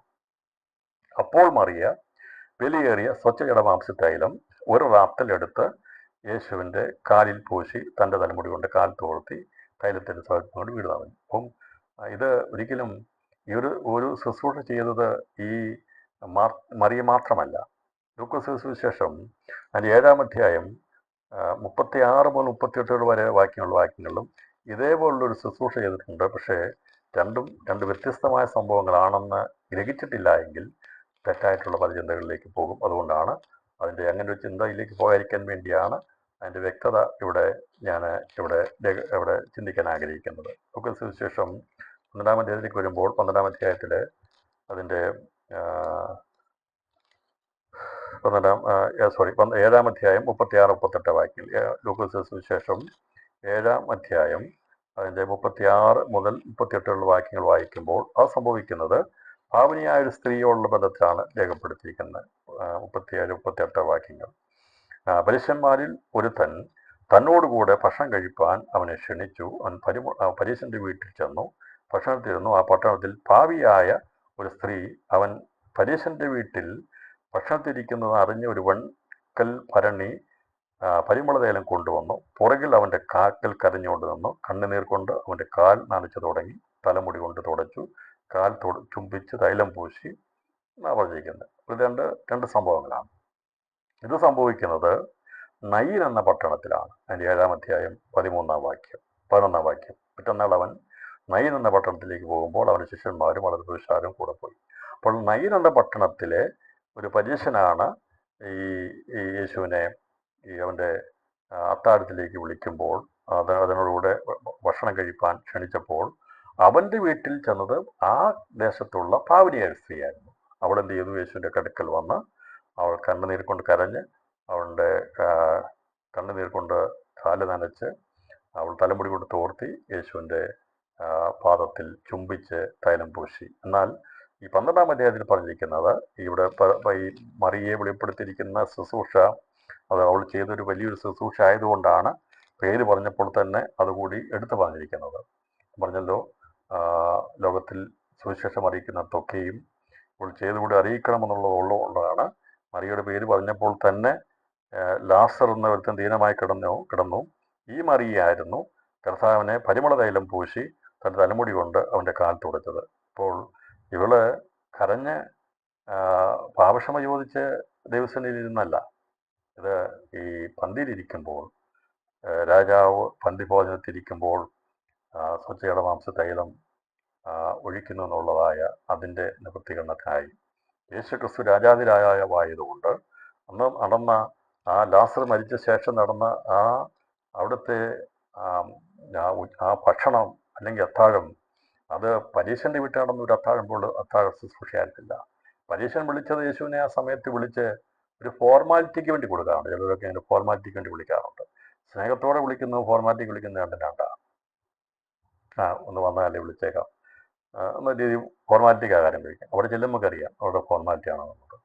ഞാൻ പറഞ്ഞല്ലോ, അപ്പം ഒരാളെ വിളിച്ച് ആഹാരം കൊടുക്കണമെന്നുള്ളത് ഫോർമാലിറ്റി ചെയ്യുന്നവരുണ്ട്, എന്നാൽ സ്നേഹത്തോടെ ചെയ്യുന്നതുകൊണ്ട്. പരീശൻ ചെയ്തത് ഒരു ഫോർമാലിറ്റിക്ക് വേണ്ടി ചെയ്തതാണ്. യേശുവിനെ വിളിച്ച് അവിടെയും കുറ്റം കണ്ടെത്താമെന്നാണ് അവൻ നോക്കുന്നത്. എന്നാൽ ലാസറിന്റെ വീട്ടിൽ നടന്ന ശുശ്രൂഷ ഫോർമാലിറ്റി ആയിരുന്നില്ല, അത് സ്നേഹത്തിന്റെ സൽക്കാരമായിരുന്നു, അത് വിടുതലിന്റെ ശുശ്രൂഷ സൽക്കാരമായിരുന്നു. അപ്പോൾ അവർ അവിടെ അവന് വേണ്ടി കരുതിയത് ഏറ്റവും ശ്രേഷ്ഠമേറിയ ഒരു സദ്യയായിരുന്നു, അല്ലെങ്കിൽ ഒരു ഭക്ഷണമായിരുന്നു അവിടെ ക്രമീകരിച്ചത്.